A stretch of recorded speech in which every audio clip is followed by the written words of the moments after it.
Oh yeah. Hey y'all. What's going on? Welcome to the Friday night hang. I'm so glad you could all return for it.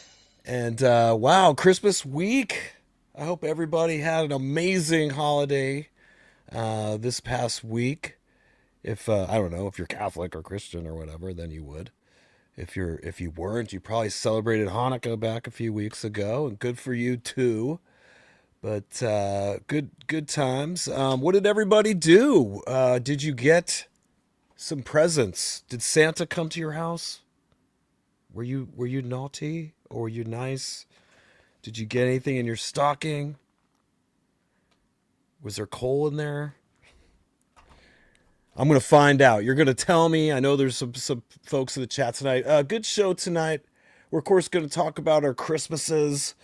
Um, I'm gonna talk about my concert experience last week. I went to go see Tris Mahaffey play with the original Striker, and of course he was on the show last week. Did you guys have fun at the Van Halen episode? I thought that was a lot of fun.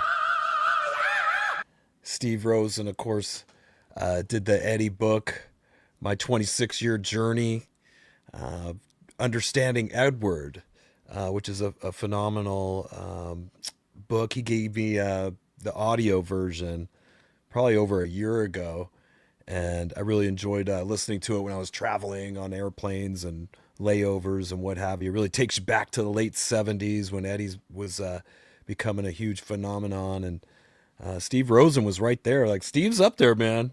He's an old timer. I ran into him at the show.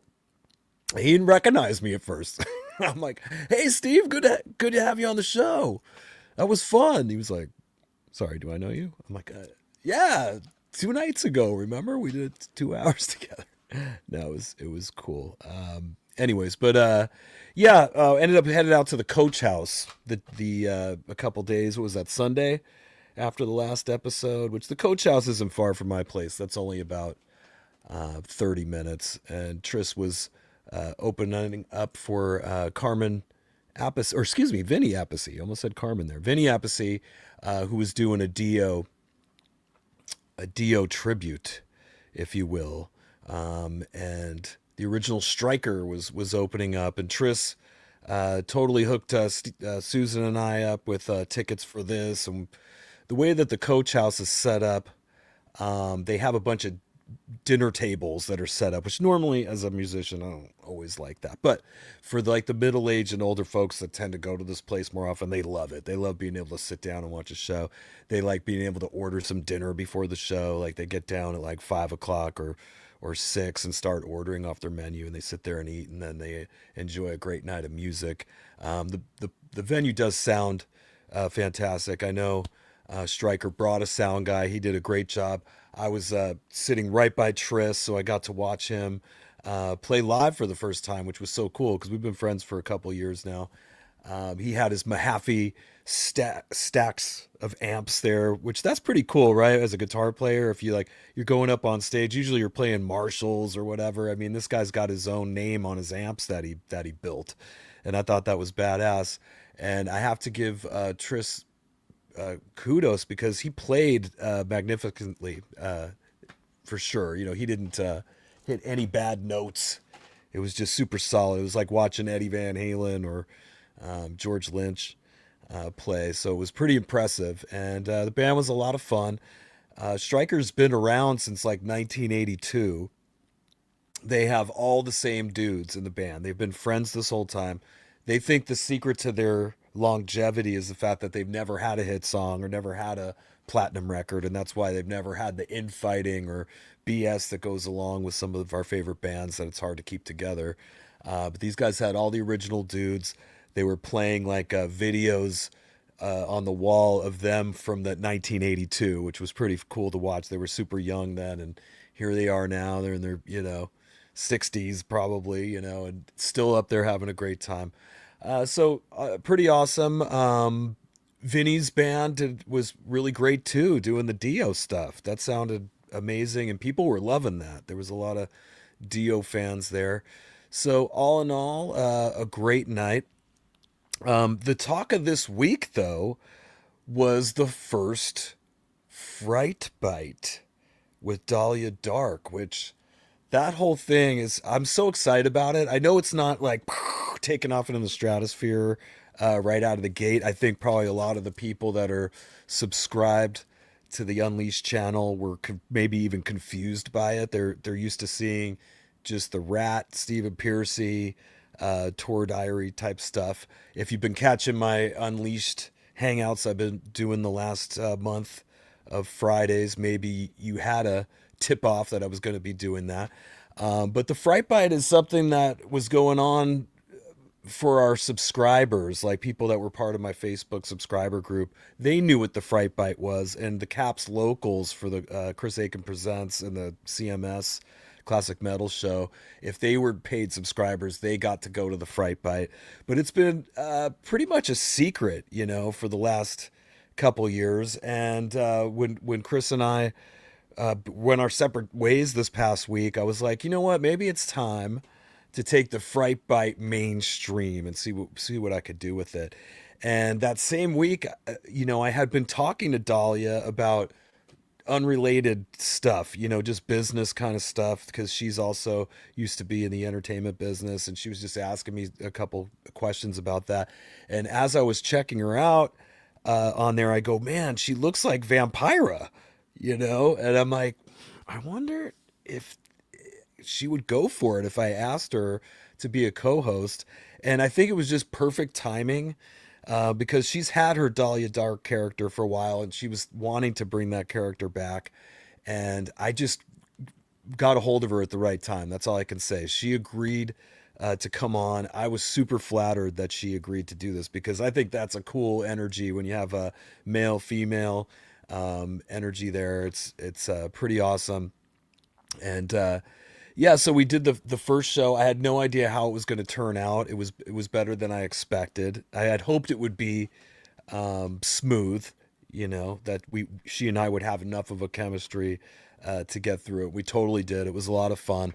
The We also brought back Sugar Smack, which Sugar Smack is an evil villain that used to terrorize Chris Aiken and give Chris Aiken riddles that he was never able to solve, and he would have to eat disgusting stuff.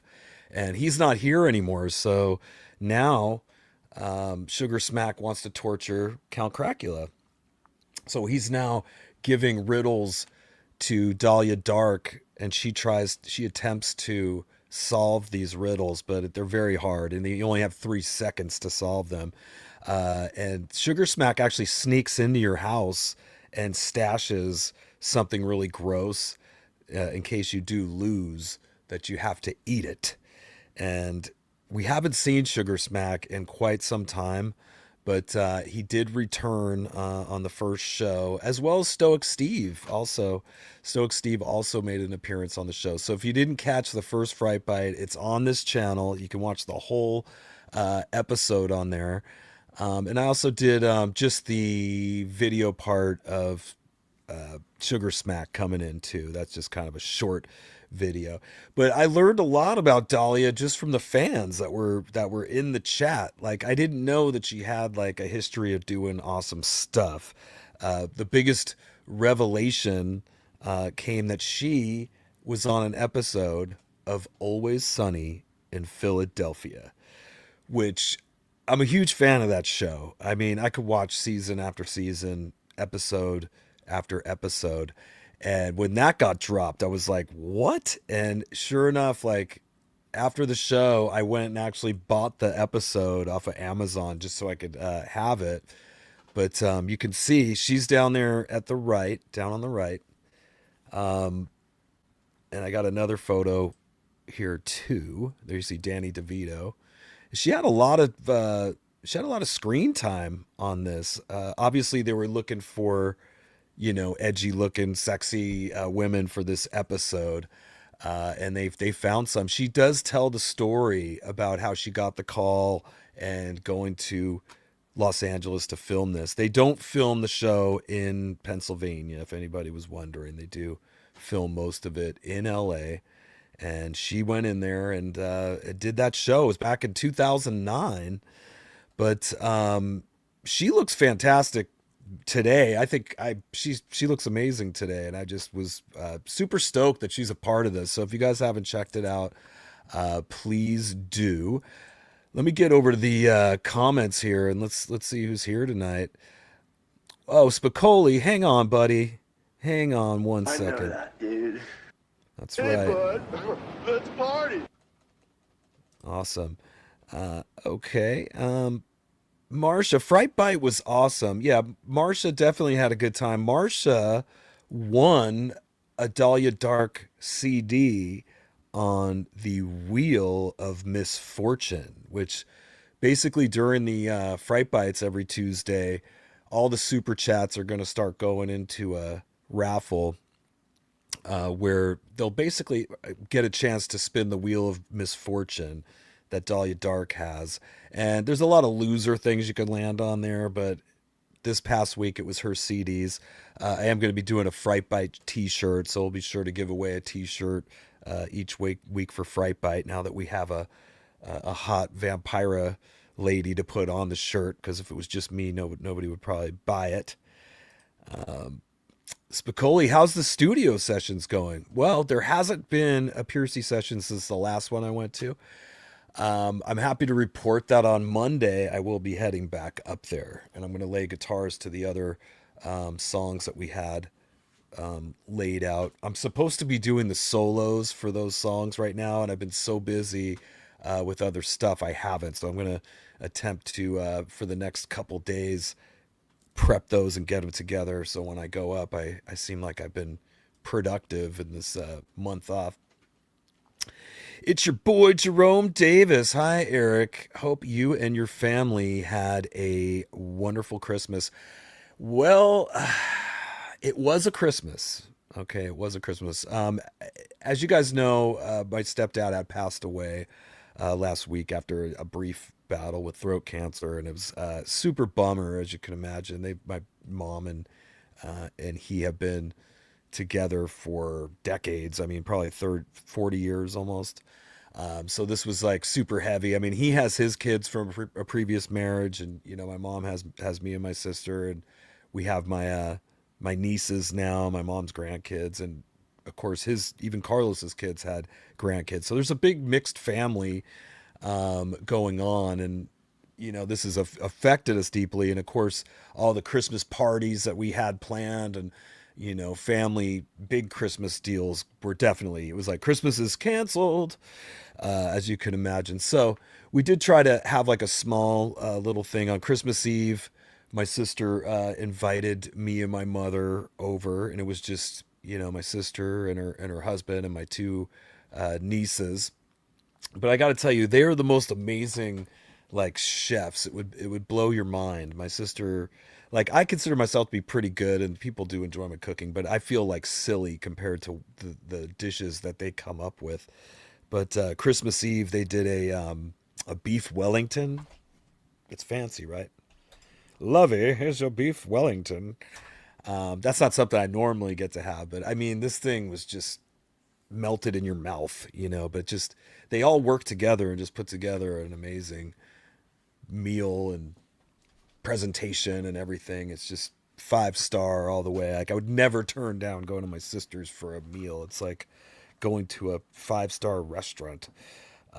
But of course, my mom, it's just hard for her, so we're trying to be there for her. She's very immersed in this tragedy right now. So we're kind of taking turns hanging out with her, and I am actually looking forward to that. I'm looking forward to spending more time with my mom. I mean, she's in her late 70s now.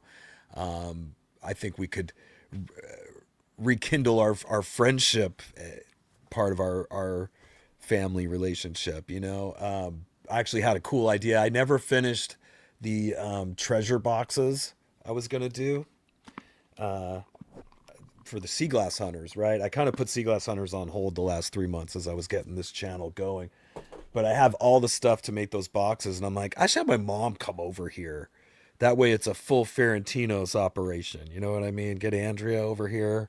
She and I used to totally do crafts, arts and crafts when I was a little boy, and we'd have a great time doing that stuff.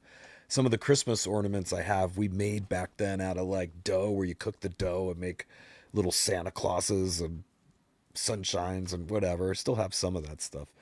That was an idea I had. She doesn't like being in the house right now. You know what I mean? Everything reminds her of her husband that passed away. So we were just trying to like take turns getting her out of there and giving her things to do. My sister asked if I could invite my mom over for Christmas. And I, of course, said sure. I asked her. I didn't know if she would come, but she did. She did want to come here, and it was a small deal. Susan had her son Aiden out here from Las Vegas. He's 24. He's in the National Guard. He goes to University of Las Vegas. Smart kid. He was down here for a couple days visiting his mom. So it was just going to be Susan, him, and then my mother and I. We had intended to cook a ham with the sides. I'm from an Italian family, Italian Greek family, and we always go big when it comes to food, and we always make way more than everybody needs. But and if I would never risk there not being enough food personally, and I always have a lot of anxiety about that. Where Susan doesn't quite worry too much. I mean, she eats normal amounts. I'm Mr. Feast, you know what I mean? So I knew she was going to be making a ham and different potatoes and stuff, and she had all that stuff. But I'm like, I need to stuff some manicottis for this. So I had got up Christmas morning and like made all the stuff for stuffed manicottis, and I figured that with the ham would probably be good. My mom's supposed to be over at about 3 o'clock. We were going to put the ham in at 2. A little background on the ham: she had gone shopping at Walmart.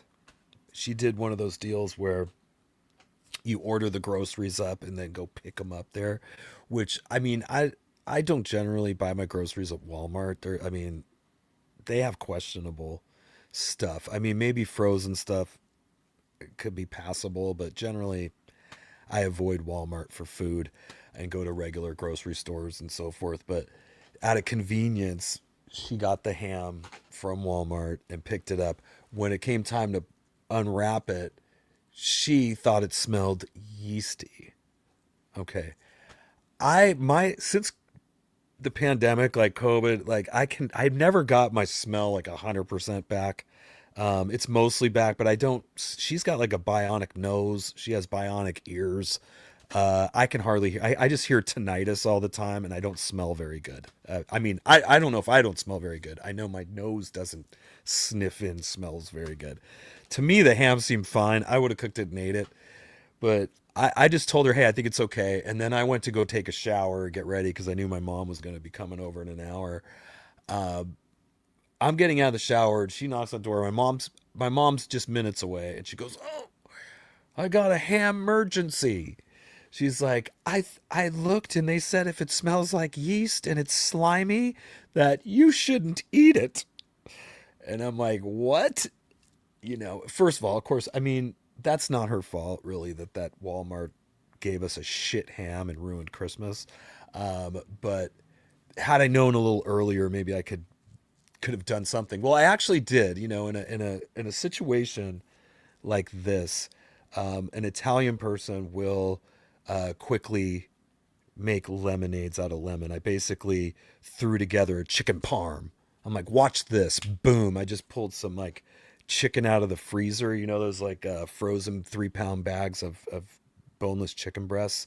Those are actually really good for doing a chicken parm. Like it's counterintuitive. You would think that it's better to like buy the big chicken breast or Foster Farms or whatever the grocery store big ass chicken breasts that they sell of their store brand. You would think that would be the way to go, but no. Actually, the cheap bag of chicken, the consistency of it works better sometimes when you're making these chicken dishes.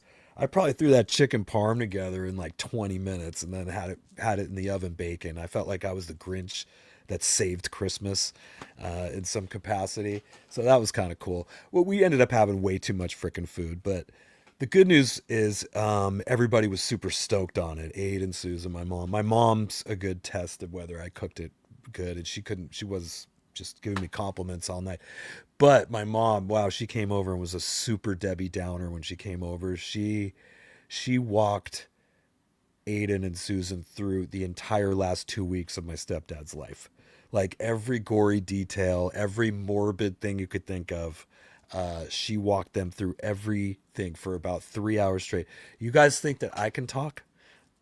I definitely got it from my Jersey mother. She can just nonstop motor mouth for 3 hours and just talk about terrible shit for like 3 hours straight. When it finally came to dinner, I looked at Susan and Aiden. I'm gonna take charge here, and I just turned up the comedy. You know what I mean? I just tried to be as freaking funny as possible and just distract my mom from everywhere that she was going, every dark path that she was taking us down at Christmas. But yeah, all in all, we did survive Christmas. It's always good when Susan gets to see her son.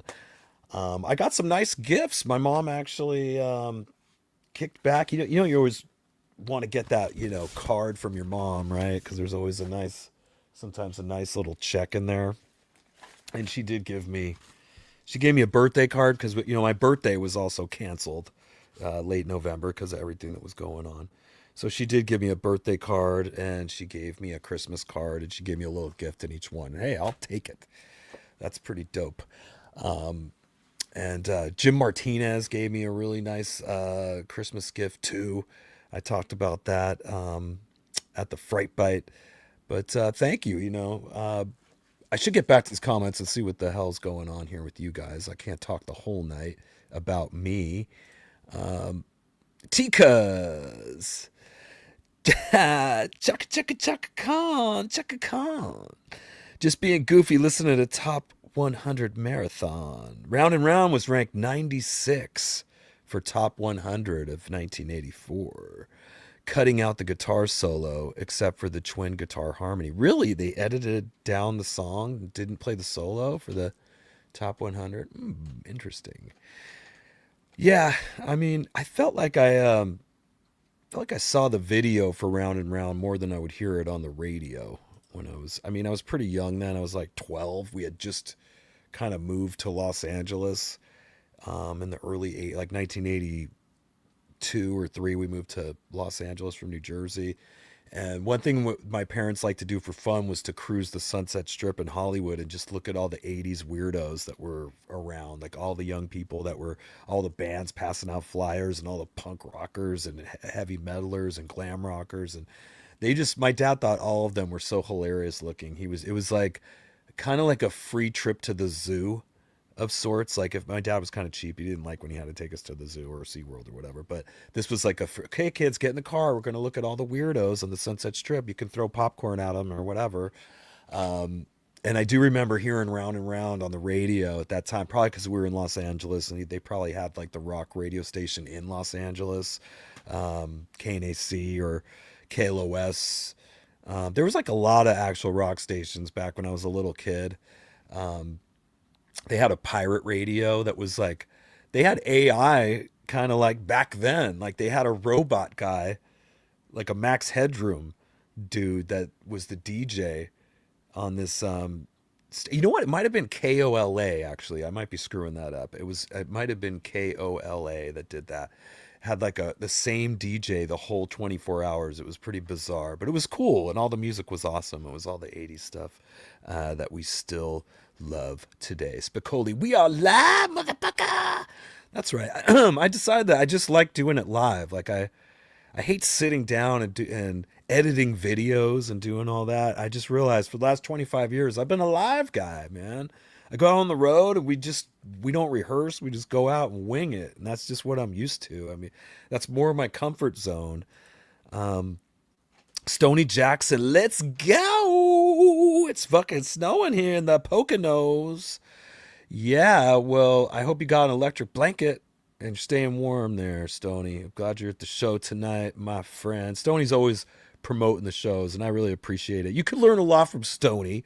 he wants to get a bunch of people in here. When he knows I'm gonna go live, he puts out the link and goes, "Let's go!" And if all you guys that do that for me, I appreciate it, man. We want to see this channel grow because then we'll have like cooler guests that want to come by and more just cool entertainment and content that I'll be able to bring. Black Phillip, all right, psyched to be here with everyone. Got the night off and throwing a few back. Hope everyone has been well. Awesome. Always great to see you, Black Phillip. Spicoli 420. Chargers are in the playoffs, brother. Well, I could give a shit.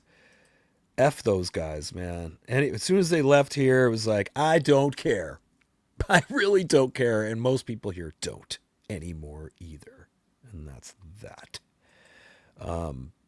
Tom P 505. I'm kidding, of course. You can love the Chargers. That's all good.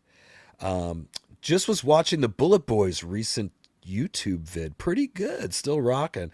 Yeah, all those guys look great too. And it was cool to see them up there. It was like the legit Bullet Boys, and people were excited. I hope they start getting some good shows here in 2026, some bigger events, man. It's cool when all the original guys are still in good health and can throw down like that, for sure. And I've always stated that I loved the Bullet Boys when they came out, Smooth Up In Ya and all that. I was like a 14-year-old kid. Why would I not love any sexual driven music, whether it was Talk Dirty to Me or Smooth Up In Ya? I took it all.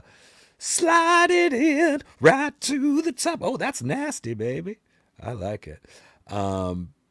Striper rocks. Yeah, they did. I used to make fun of Striper, and I never was into him. I was like into Metallica and Slayer, and we always thought Striper was just a silly band. But fast forward, they're on we had the same agent for a while. We started doing shows with them, and they are really metal and put on great shows. And the Sweets are awesome, drummer, guitarist, brother band, and they're always awesome to play shows with. So I guess I was missing out or something back then. But one quick story I'll tell on Striper. I used to get a lot of hand-me-down shirts from my older friends that went to the 80s concerts before I was able to go. And I had this one older friend Steve, that lived in my grandma's condo complex back in the 80s. And he had gained some weight, and he didn't even fit in a lot of his old shirts. So but you never want to throw those away, because they're like your beloved concert shirts that you've acquired through the 80s and all your favorite shows you've been to. But he was willing to give it to somebody he thought would enjoy it, so he gave me a big pile of all these t-shirts, and there were some cool ones, some ones I wasn't, that familiar with. But Striper was one of the shirts, and so I kind of more wore it in jest back then. And at some point, there was old friend of mine from the neighborhood gave a picture of us when we were like 15 years old, hanging out on his porch, and I was wearing a Striper shirt, and I'm holding like a big bag of weed, and I ran into Michael's suite at some event. We're backstage, and I had just seen the picture, and I was all excited. I'm like, "Hey, Michael, check this out! Look, I'm wearing a Striper shirt when I was 15." He's like, "Oh yeah, let me see that." And then I look at it, I'm all because I'm all holding this big bag of dope. And he's like, "Oh," he's a little. I didn't know what to think of that. It's kind of a little old story there. Dal Wilson. Hey, Eric, my Christmas sucked. I got nothing. I guess I was a bad boy. Fright Bite was freaking happening. Peace, bro.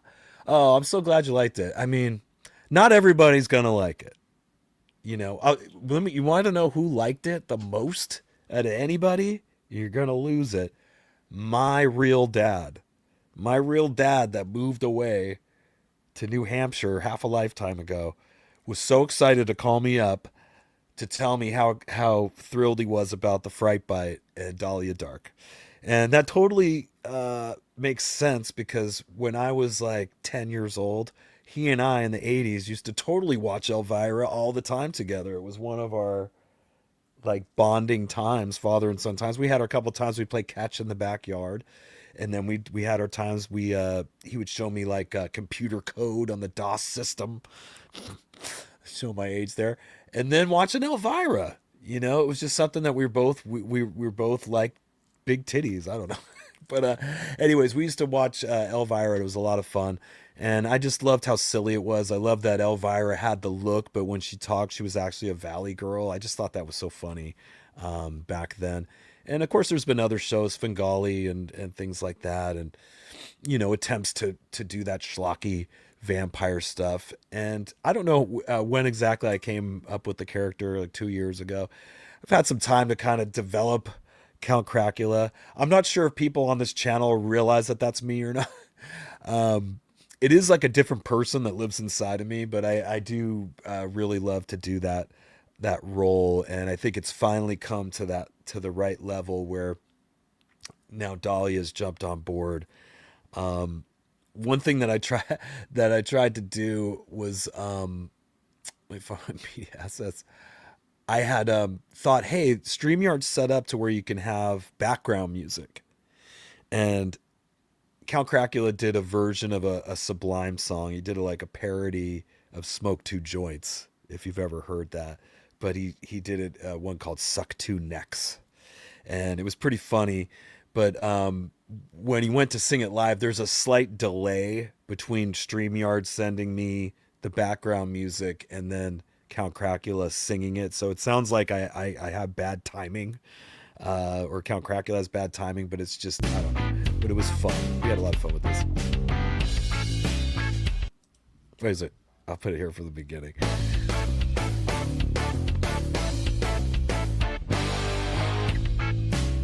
Anybody remember Sublime?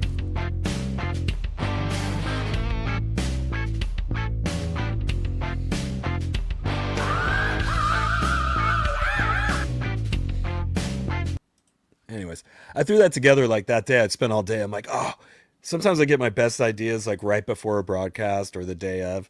And so I just used my studio here and I recreated the song, which a lot of effort, goes into that. And then I think I did something where like at $50 of super chats came in, Count Cracula would perform it live.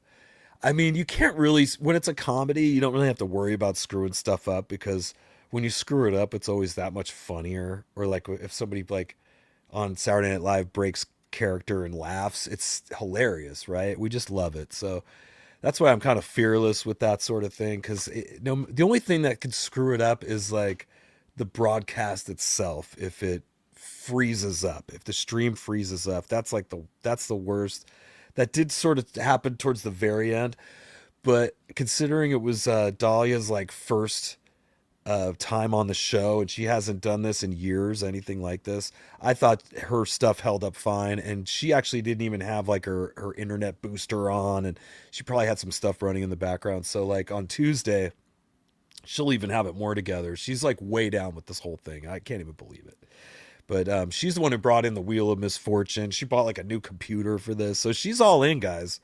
If you're here Tuesdays, she's going to be here Tuesdays. And we got to grow this thing, because it's a lot of fun. And we'll start having t-shirts and stuff to give away, and all that. Moving on here. Let's go back here. A bunch of messages already in here. Holy schmoly. Let's see. We did the Chargers already. We did the Bullet Boys. We did Striper. We did the Dal Wilson's Crappy Christmas. Tom P says, "To Hell with the Devil" is a great tune. To Hell with the Devil. Do you remember when Slayer and Striper did a tour together? It was like the Heaven and Hell tour. I think that didn't go well. I doubt it. I don't see how it could, because back then people were dicks. They just, I remember, like, I'll give you an example, like Faith No More opening for Metallica. Those dudes got booed off the stage so bad. I mean, I loved them. I was a big Faith No More fan. And I was actually looking around, everybody like, what's wrong with you guys? But they were just like, fuck you. They were throwing everything at these dudes on stage, until James Hetfield came out and they did a Sabbath song to get everybody to and that did no one threw shit at James. I mean, as soon as he walked out, I was like, everybody went crazy, and they were like, generals gathered in their masses. Anybody remember that? So Did the studio. Spicoli's really baked, bro. Where's that? Relax. All right? Hey, bud. Let's party. What are you people? On dope? I think they're all on dope. I didn't do Fireball Friday tonight. I'm just kind of like, I'm super tired. I'm just trying to keep it going for tonight. Let me see here. Spicoli. Oh yeah, we already got that. And what else you have to say, Spicoli? Is this another thing? Maybe. Oh, Jim Martinez. There he is. Maybe Stoic Steve will cook for us soon. Yeah, Stoic Steve's back in the mix. I'll probably do some short videos based on the last show. Maybe like each week I'll upload a couple highlights from the show. I get really apprehensive about doing that because I of course want the best view counts for every video I put up. And even with the Chris Aiken Presents, I felt like we would do the live show and then Chris would like chop up like 10 little bits of it. The AI would actually do it for him. He would just hit a button and it would, which it wasn't always picking the funniest shit, by the way. AI isn't the be all end all. A human kind of can decide what the best of what the AI throws out. I still believe a human needs to kind of overlook that and go, no, that's not funny. Do this one. But anyways, when those videos would get posted, they wouldn't get nearly as many views as the live show would. And same here, like, the live show for Fright Bite was okay. It was okay numbers, kind of half of what this show does, but it's catching on. People are starting to see it more. But when I put up this today, well, first when I put this up, I forgot to put all the text on here. YouTube's kind of changed. It used to be where you could just put a photo up and people would just click on it just for the photo. But now, if you're a creator for Facebook, there's two things that are so important, and I just kind of learned this like in the last like couple months.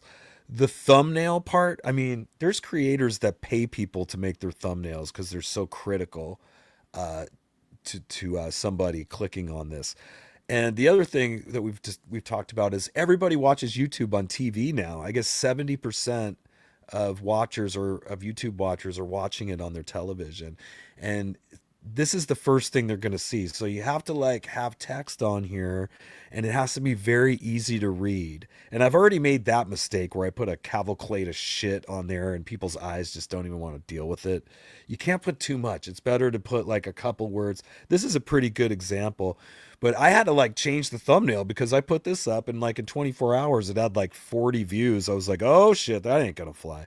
So I like did a quick other thumbnail and kind of threw Sugar Smack here in the middle, and I think this is pretty good how I did the text and the font. I mean, that shit takes time, guys. You know what I mean? I was like laying in bed last night. Actually, last night I was laying in bed doing the thumbnail for tonight's Hangout, but today I quickly like went in and switched this shit right away, and it did kind of help. I mean, the views kind of doubled after that. The other thing is the titles. You have to have the thumbnails got to be good, then the titles got to want to draw them in, and then you have to have all your SEO stuff together, all the hashtags and keywords and all that good stuff.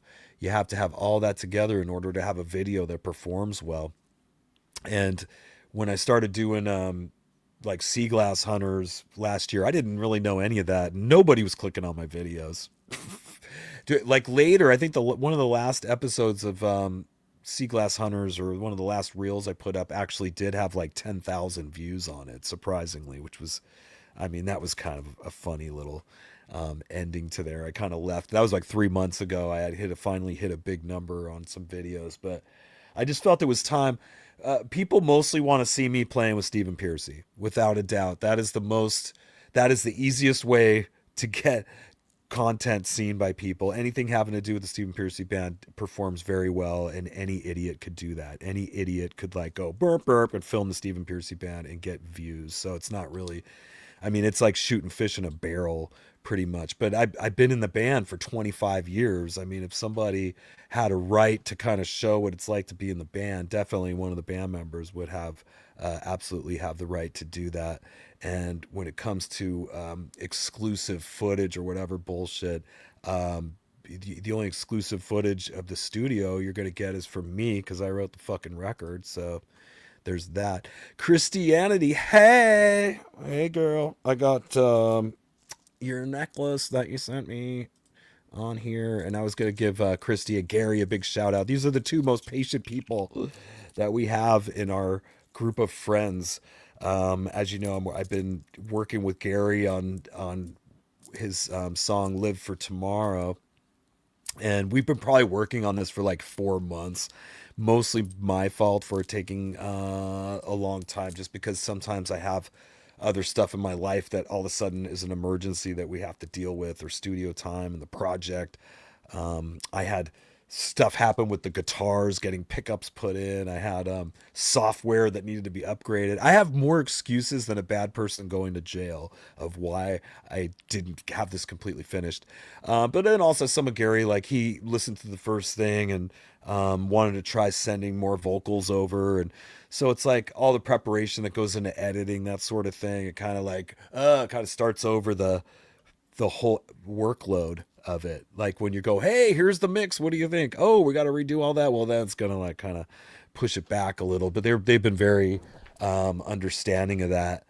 And today I actually did start throwing down a new solo on there that's kind of cool. He wanted me to do something very ripping on there. Like I originally did a solo that was very melodic because in my mind I'm like, well, who's he going to get to play in his band? You know what I mean? Like if I do something too gnarly, no one's going to be able to play it.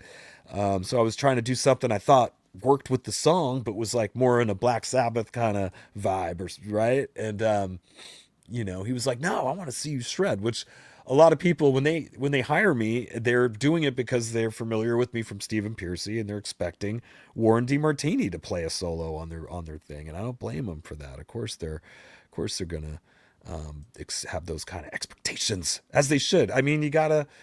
I like when people tell me that. Occasionally, people will be like, "Dude, you step up." And they're right, I mean, sometimes I do, and I have, and I'll continue to do so. I've just been getting better and better, since I started playing, So I'm not going the other way. I'm going the correct way. Skylar, sorry about your stepdad. Yeah, it's heavy. Probably one of the interesting things about when somebody passes away is all the weird family stuff that starts to happen. Which I wasn't even thinking about, but we had like some kind of caregiver that gave us all a pep talk during the final weeks or what we were about to deal with. And she had made a point of saying, some people are going to act out against each other and there'll be some infighting and this. And I'm going, wait, us? Because we've never had anything really like that in our family. But sure enough, right on right on time, this little family scuffle started like building up, and a bunch of weird stuff. My stepdad was a poet, and he's kind of a romantic guy. He's Paraguayan, so he writes the majority of his poetry in Spanish, I believe. But he's made poetry books. He's a accomplished writer in that regard. He was a college professor here locally, but he wrote these poetry books. One of the poetry books he wrote was about my mom, but it wasn't just about my mom. It was about his sexual relationship with my mom, which I was like, I don't want to. He's like, hey, let me sign a copy for you. I'm like, yeah, I'm good. But anyways, that was just one thing. But there's some things I'm probably not even going to share tonight. But there's always these like revelations that pop up right when somebody dies that just changes your whole outlook on everything. And I'm totally like behind the scenes, like kind of going dealing with some of that. What's this?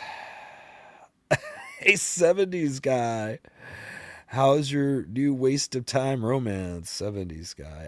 Last week I put in all these words that I don't want people to say, and it was pretty. And then today I forgot to do that, so of course I'm gonna get all all the goofiness. That's my fault. There he is. That 70s guy. She broke up with me for a certain someone, not to name names, but another waste some timer. Well, that's unfortunate. Li Ming Incorporated. Hello from China. Well, hello. Hello from America. Back at you. We got here Ni Hao. Well, Ni Hao back. And konnichiwa. Konnichiwa to you, sir. It's your boy, Jerome Davis. Look who we have here. Well, as I said, you guys, everybody's welcome here. Some people, some topics I just don't want to give stage time to because this is my show. Do you understand that? Feeling a little feisty tonight. Feeling a little feisty. It's your boy, Jerome. His girlfriend left him for someone we both know really well. And I know very, very well. By the way, it's not me. I'm gay and I already have a boo. TMI. Captain Photon 64. I saw Pearcy has a solo gig in May. Are you excited? Yeah. I am excited. Yeah, in April the shows kick in. I mean, I know of 4 gigs that I was handed mission orders for, which is kind of cool because that gives me a little time to pull it together for that. I've been pulling it together physically, as I brag about every week. I've still been hitting the gym and stuff, so I'm maintaining. I'm like, it's kind of cool. I'm like, hey, I'm starting to see some abs. I'm like, oh, are those abs? Oh, hey. So at least I'll look good. I don't know if I'll play that great, but I'll look all right. We have David Carrasco. We're all here to help you get through it, bud. Hey, I appreciate that.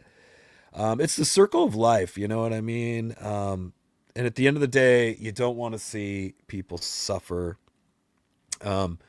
And you know, I probably on YouTube, I have to be careful when it comes to medical information. You know what I mean? It's so easy, and as we know, 2020 for like 5 years, anybody who had any alternative medicine or anything like that was just kicked right off YouTube. You know what I mean? But there's always options. I mean, it's cancer treatments are brutal, and there are other options, and there are people. Real people out there that have had success with alternate options, and I think those should be explored. I'm not sure why they agreed to put my stepdad through that.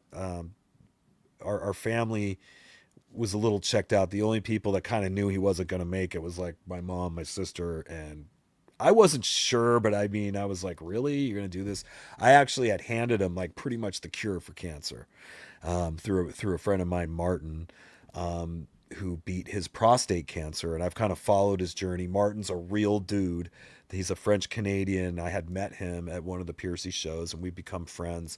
And I watched him, you know, basically beat his cancer. He's like, I am not doing the chemotherapy radiation thing, and he went rogue and just he had this regimen. It wasn't that complex, but you know, it did involve some fasting. It involved some horse deworm or something, you know. But anyways, he not only cured himself, but he had cured 17 other people, which to me, that's like, I need to send Martin a cape because now you're a superhero. You saved 17 people's lives. I mean, the most I could say is I made some people laugh or they are rocked out with them in their town at a club, but I can't say that I saved anybody's life. I mean, that's definitely on the bucket list. But this dude has saved people. And then, you know, once something's in your mind and you've heard about it, you start to notice it more when other people randomly in your news feed come up and you start seeing other stories. Now, I don't know those other people, but I know Martin, so I can vouch for him. But I started seeing other things, like a guy who had skin cancer and then it spread to his throat. And he did a very similar regimen that Martin was doing, and the doctors were amazed that all of a sudden it was clearing up and this big thing on his face started just scabbing away like a normal scab would. It's pretty impressive, but it lets you know that this whole cancer thing they have going is just a big racket. You know what I mean? It's a brutal racket too. It's freaking brutal to watch somebody die like that. So I wished he had done the other thing, because when it's in your throat like that, he wasn't going to survive chemo, but when it's in your throat, just the radiation, you're like, you're basically, they're going to kill you within a month. You're just going there to get your suicide death ray in there, and then you just watch the person debilitate till finally they're just gone. It's like, man, that seems so unnecessary. So if you guys, if you do find yourself sick, I wouldn't go necessarily the route of the full brutal chemo, but that's a decision for you. Your doctor's never going to tell you to do anything but that. You know that, right? They all have to answer to the head of the AMA, and they have to do things a certain way. It's unfortunate, but that's all for another show. Ace Larson, how did you get into RATT? Well, it was a long process. I mean, it first involved moving to San Diego here from first New Jersey, then Los Angeles, and then down to North County, San Diego. And when I was 15, this castle that was like built right across the street. It was a house that looked like a castle. Stephen Pearcy's house. He ended up moving into there. The dude moved in across the street from me when I was 15 years old. It was like right before Reach for the Sky came out. And he was touring most of the time, but when he was home, we started to become friends. Um, Originally, I did odd jobs for him. He saw me washing my dad's car and mowing the lawn, so he would start having me do that for him, because honestly, he was so famous that he really couldn't be outside much. I mean, you get to a certain status of fame, like once you've sold like 20 million records and you're on MTV all the time, you can't go anywhere without somebody recognizing you. They'll recognize you driving in your car and follow you, and they used to do that to him. So I've joked that he did try to mow his lawn for a minute, where he would put on a goofy disguise. We would put on like Groucho Marx glasses and a nose, and um, he would put on a big like fisherman's bucket hat with hooks and bait on it or whatever, and he'd have some goofy shorts, and he'd pull up some Argyle black socks and just try to look. He put tape on his Groucho Marx glasses to even take it to full nerd level 9, and he would go out there and go, oh, they won't recognize me if I'm the nerd. And but people would still recognize him and stop and start saying, there he is. And they would take pictures. So he would have me start doing that kind of stuff back then. And at that time, I was playing music. 15 is the same year I started playing guitar. Was playing Metallica. I played all kinds of music, everything from Talk Dirty to Me to Ain't Talk About Love to like Metallica songs. I did it all. I loved classic rock and I loved thrash metal. And we'd be in my garage, me and my friends, and we would just be making a bunch of noise. And Chris Hagar was always down at Stevens, and he would make fun of us. He would open up these big windows at the front of Stevens' house. Our garages faced each other. And he'd be like, oh, look, the Rugrats are going to jam. And I'd be like, yeah, whatever. And we would just be playing like For Whom the Bell Tolls or something. Good times. Then I had an original band, Voodoo. So if you're from San Diego in the 90s, everybody knew who Voodoo was, because we were on the radio all the time here. And Steven kind of helped us get our foot in the door with that. He had produced us at first and let us come over his house, and him and Chris Hagar would like do our demos. And then he started hearing some music that he liked out of me, and he started kind of using some of it. And I've also made a point of saying on the first Arcade record, he took some lyrics from the Voodoo song and used it on the Arcade record. So like when I first heard Dancing with the Angels on which was Arcade's first single, the whole first verse was like the lyrics for one of our songs. I was like, whoa. And then he started putting out some solo records, and when I was like 20 years old, he had me coming up to Matt's. So I've known Matt for like 35 years, right? But he'd have me come up there and play some rough demo-y kind of stuff, and he'd put it on as like throwaway music on some of his lower end solo records he put out when they weren't given much money for those. Then in 2000, he did ask me to join Nitronic, which was in like 99 or 2000, and I turned him down because I was playing in 13A, and we had won the Miller Genuine Draft Battle of the Bands, and I thought we were gonna make it. It was like when the new metal thing was happening, and we were like a screamo kind of band, but we were getting on like we're doing Warp Tour shows and winning these contests, and I thought we had a chance, so I kind of turned him down. And lucky for me, in 2001, he asked me again. And this time, the band I was in actually broke up and I had nothing going on. So I had nothing to lose at that point, and I just did this crazy thing, which was go play for Stephen Pearcy, which I was kind of a 90s guy. I wasn't really a 80s shredder dude by any stretch, but he wasn't doing all Rat stuff in the beginning. He was doing arcade, he was doing covers, he would do a couple Rat songs. So I would be able to get through the couple Rat songs that we played. And that went on for a good amount of time. He of course reunited with the original Rat at times during my tenure in the band.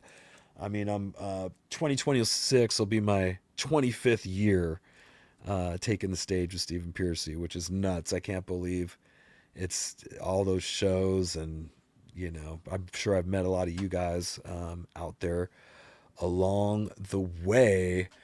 But wow, I mean, we're old now. That's crazy, but still getting to do it. Still getting to do it. There's definitely been times where I thought that I wouldn't be back out there with them, that he would be with the original guys, and that was going to be it. But it's such a complex relationship that he has with all them, and so much history. Probably, I mean, certainly the first 10 years was awesome history, but after that, the 30 years after that was like pretty tumultuous. You know what I mean? So it's tough for them to stay together. And that's a bummer for the fans. You know what I mean? I want you guys to be happy. As long as I'm working and doing something, I'll be okay. You know what I mean? If I never have a gig again, that would be a bummer. But like playing with the project and stuff, that's super cool. Like I was ready to just wait around till the project, does its thing. Um, Let me see here. Let me go back to some comments. But I don't know if that kind of answered your question. And I should clarify that I've never been in RATT. I've never gotten to say I'm a member of RATT. Like I know that you guys have seen like that banner above us the last year or two that kind of looks like that, but it's more like Stephen Pearcy's RATT. It's a little different. And I've never really felt comfortable with that. I've always been totally happy being Stephen Pearcy's solo guy. I'm totally cool with that. I like it. It's like it's the Rat Bastard, baby. It's just the punk rock version, and I've had fun being that other chapter in Steven's life. He has rap, but he of course has the arcade chapter, and then he has his solo band chapter, and that's the chapter you get to that I'm in, and I'm very proud of that. And I never have to like be in Rat to feel a sense of accomplishment. In fact, just having done these records with Steven, viewed with starting with this one. I know a lot of people do like this Mickey Rat, which we just kind of threw that together, but it was there is some good stuff on there. Specifically, the George Lynch playing solos on it was pretty badass. But of course, we got Smash. This is when things kind of picked up for us, like 2015 ish.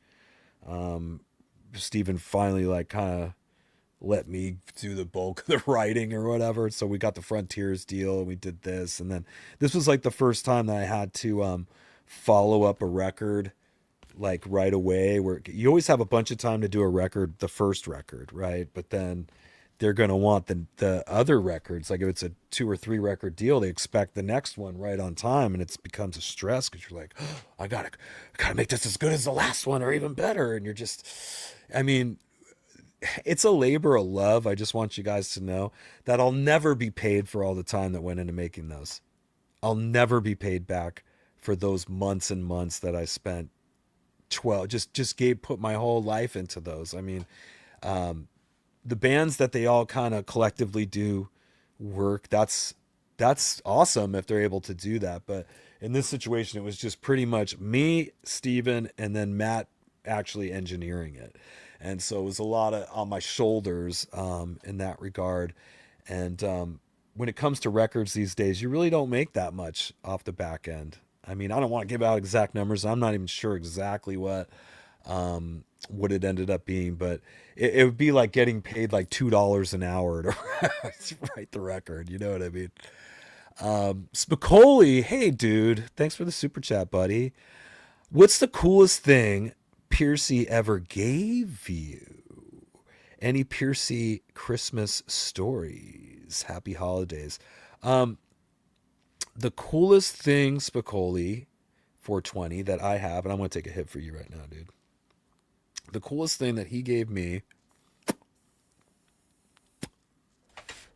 if you watch the video for Way Cool Jr., he's wearing these fencing pads, and I have those. I actually wore those for like probably have 8 years in the band. I would strap those on. I don't know. I just felt like I was going into battle because I did. Sometimes I would go into battle and have to beat some of your guys' asses. I mean, you give me a hard time. So I was like kind of dressing for that. One thing that I had, which is funny, he gave me this super gay hat once. And I remember, like, first of all, I have a big Charlie Brown head, but like Steven's his head is smaller, and he wore this. I know you guys have seen him with it, but it was this little like beret that had all these studs on it. It looked like something the Village People would wear. And at one point, Steven always gives shit away. He typically wouldn't hold on to stuff for too many years. And I remember he would hand me stuff all the time, but this was before eBay and before like the thought of even, I wouldn't even know where to sell something like that back then. You know what I mean? Or the thought that, hey, I should hang on to this. But anyway, this hat, it's the one that if you've watched MTV Unplugged, where he does the whole unplugged thing, which is phenomenal, right? The RATT Unplugged MTV. He's wearing that gay hat through the whole fucking thing. And you see he was wearing it a lot around whenever that was it 88 or something like that? He was wearing that gay hat everywhere. And he one day bestowed the gay hat to me. He's like, here, now the gay hat belongs to you. And I was like, wow. And the thing was just kicking around in my closet forever, and it never fit on my head. It looked like a clown. You know when a clown has the tiny hat that just sits on top of your head. And I was never gonna wear it. It would just kick around, kick around. And I think at one point I just go, I'm just throwing this fucking thing away. But it wasn't until like decades later that I was like watching YouTube and like the MTV Unplugged thing, and I realized I put two and two together and realized, oh my god, that's the hat. That thing would probably be worth, I don't know. What do you think, guys? I probably would be worth at least $300 to $500, maybe more, $1,000 to the right person, somebody that would want it. He's probably given me other cool stuff too. He's a very generous guy in that regard. Steven always respected Elvis Presley, who did the same thing. One thing that Elvis was notorious for was giving you like a piece of his jewelry or something. He would be like, here, he would give a bracelet or a ring or a necklace or something. And, Steven's similar in that regard. His outlook on the matter is similar. He likes to give people some personal item like that. Here, he'll give you the shirt off his back. I mean, I've watched him, kick down homeless people wherever we are. He's like, he's a giver, for sure. Black Phillip, of course I remember Sublime, and it was a great cover. Dahlia seemed to dig it too. Right, Black Phillip? I'm like, I wasn't king. I really don't know Dahlia very well at all. Like, we didn't even talk to each other till like 30 minutes before the show, if I recall. No, actually, that's not true. I think I did talk to her on the phone briefly the day before. And then that day we decided to meet like 30 minutes before the broadcast. And that's where you're like working out the bugs. And oh my God, there was a couple things like she was like running her mic through GarageBand or something, which isn't, I don't think you're supposed to do it that way. But I could just tell that there was going to be an issue. And somehow in like the 2 minutes before we went on, we figured it out. But she was almost going to abort. And I was like, no. In my vision, she's in the show. She is the show with me, and it had to happen. Sometimes I think that our whole lives already happened, dude, and we're just like reliving a ripple of it. You know what I mean? Like, I don't know. I also tell myself that when I get really nervous about something, I psych myself up and I go, look, dude, it doesn't matter what happens because it already happened. You're just watching it again in some brain chip somewhere in your pod, somewhere in a prison planet. I don't know. But yeah, it was fun. I think the song thing is going to go down every week. Now, here's the thing, Philip. Like, I think I might have to perform the whole song live because that really screwed Count Cracula up. The little delay, it just didn't. The voice, just that little millisecond, that 1 second delay totally changes the beat of how your vocals land on it. So I think Count Cracula is going to have to bust a guitar out and start doing a song that way. But obviously, she's way into that. You know what I mean? So yeah, I think getting a reaction out of Dahlia is the key because you could tell typically she's kind of stoic, but that again works with that Vampira thing. You wouldn't expect Vampira to. I mean, Elvira was pretty like goofy all the time. But I like how Dahlia's kind of plays it straight. You know, she's playing herself. You know what I mean? But she's pretty straight. But you could see where, when it comes to music, she definitely smiles and starts to get a laugh. Or if Count Cracula starts to act being a goofball, she can't contain herself. So if you guys go back and watch that, you'll see. And I'm super excited for Tuesday, and I'm glad you are too. Li Ming, where in your dreams? Spicoli, smash the like button. Yes, please. Yes, please. Anything you guys could do to get this thing going. Like it. I mean, people don't think to do this, but if you guys are in different groups on Facebook and these things that you think, you know, one of the video episodes I did is something those people would enjoy, tell them why. Go, hey, I think you guys would like this. If I go everywhere and start doing that, the content creators will erase it because they'll think I'm spamming everywhere. But when it's a grassroots thing, like you guys are actually sharing the episodes around, that starts to do its work. That starts to do the job, and I appreciate it. Tyrone extraordinaire. Hey Eric. Hey. NCP, who gave a really awesome super chat the other night. Thank you, NCP. Fright Bite was hilarious. The crucifix. Yeah, I mean, that was another, like, I didn't know that Dahlia even had a crucifix. She had one of the biggest crucifixes Count Cracula's ever seen. And that was kind of funny because he's not a big fan of crucifixes. And she is just an interesting vampira that carries a crucifix around. She's like, she's not a vegan, but she makes vegan food for vegans, but she's not a vegan. So that's interesting. I mean, it's kooky, but it's working somehow. All right, let me see. Dale Groot, Fright Bite was good. The chemistry will grow. Absolutely. It was a little bit of a first night jitters, I think, but you know, it's awesome, man. Live Fright Bite every Tuesday. I think it's gonna get better and better. Black Phillip, yeah, my sister was allowed to go to the GNR Metallica Faith No More tour because she was a few years older than me, and I was pissed that she missed the Faith No More set. Didn't even care.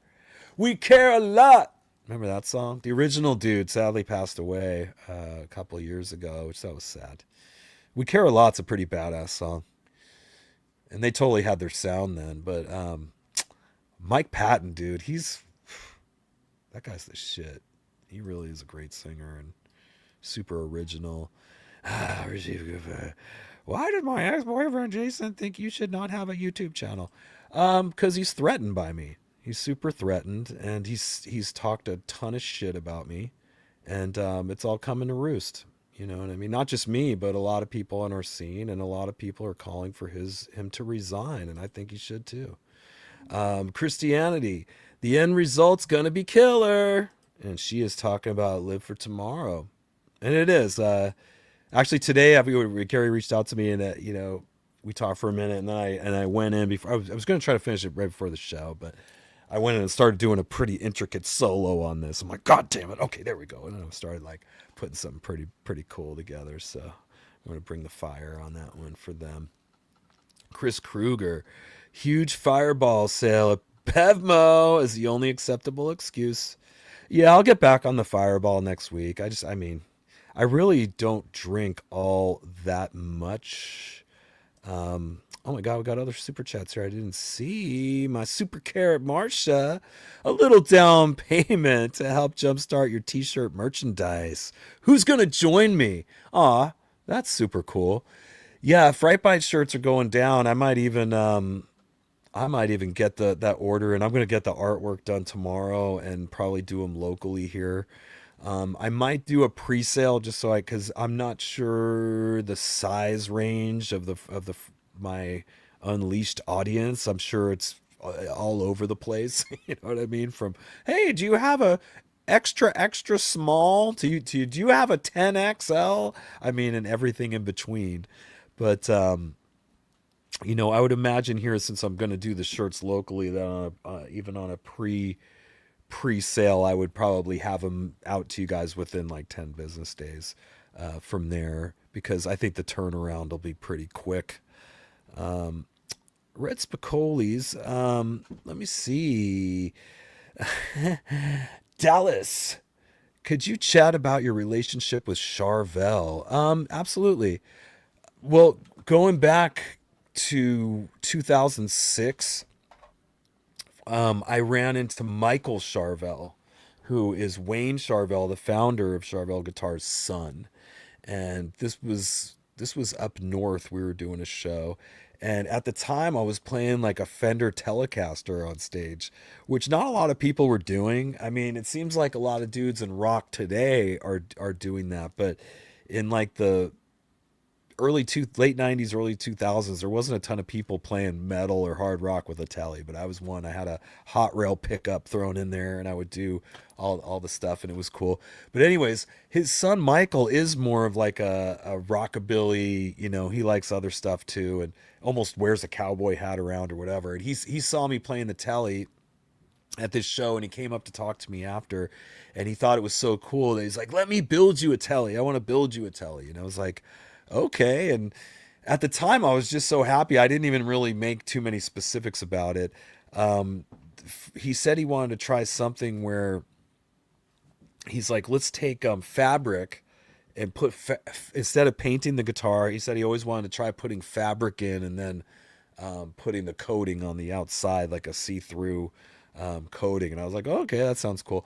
His first idea was like a Roy Rogers thing, and I was like, ugh, I don't know. So I ended up looking up different fabric, and I loved all the Universal, monsters and stuff, obviously. So I found these like kids curtains that had the Universal monsters. It had like Frankenstein and werewolf and vampira and stuff on there. And I mailed him the fabric sheet no, they're called, let me back up. They sold the Charvel company.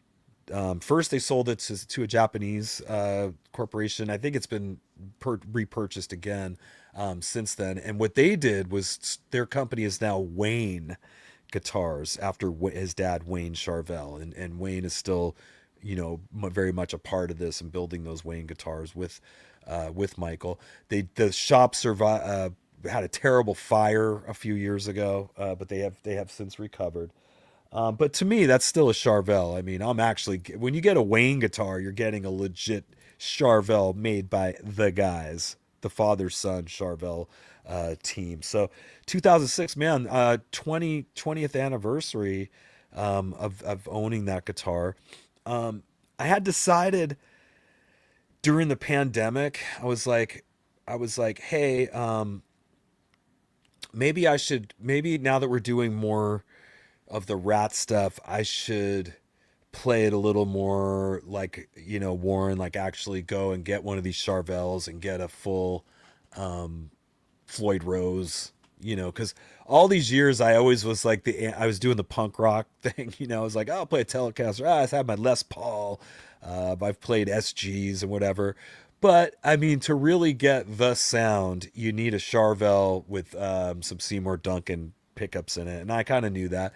I mean, the first 3/4 of my time in the Stephen Pearcy band, I was very low income. You know what I mean? It was just, he's doing it for whatever crazy reason so much better today than he was 10 years ago or 15 years ago. Like, it doesn't make sense to me. You would think it would be the other way around, but no, it's just been this way to now. It's like, how much are you getting for a show?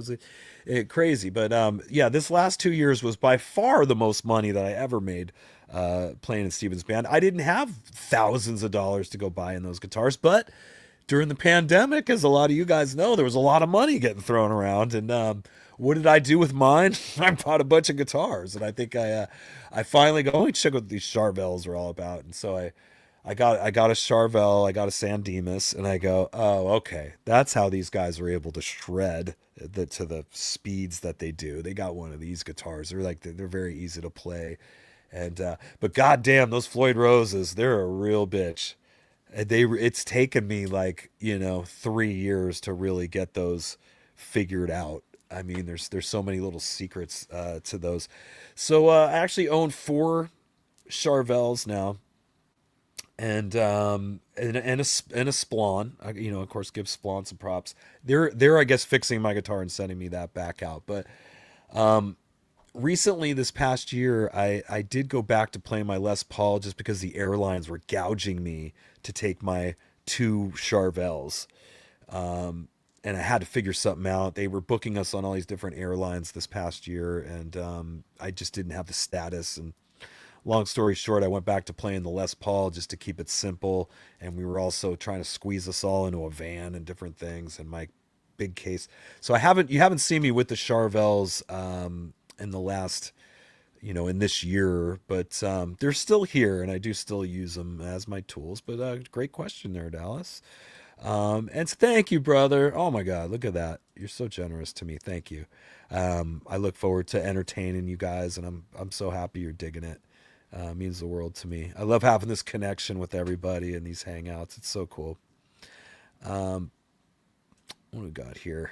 So is that's 70s guy. I'm allowed to join Erik's live chat just because you all watch him doesn't mean I can't watch it. Dude, you can watch us. I'm a uniter. I'm not somebody that tells people what to do. You know what I mean? I mean, maybe if I'm mad enough, I would say something, but even so, I don't say, don't watch him, only mine. I don't do that. I don't have to do that. I don't have to do that. I can be a positive person that brings people together, and it'll all work out, and I know it. I mean, I do realize that there's a lot of success on for YouTubers that can create animosity between people, like the ones that can get a mix of people they made angry and people that like them. Those are the ones that get the most success, because people love to see people talking shit. But whatever, I don't need to have everybody. I'm happy with you guys. So we got David Carrasco. You're the man, Erik. Glad you're able to open up to us. Yeah, I had to, man. I had to. I feel like my reputation was damaged. You know what I mean? To where there were so many bad things from those guys being said about me. I really don't understand it, because Steven was so kind to them to allow them to even do something unheard of like that. No band lets you go and exploit them like that.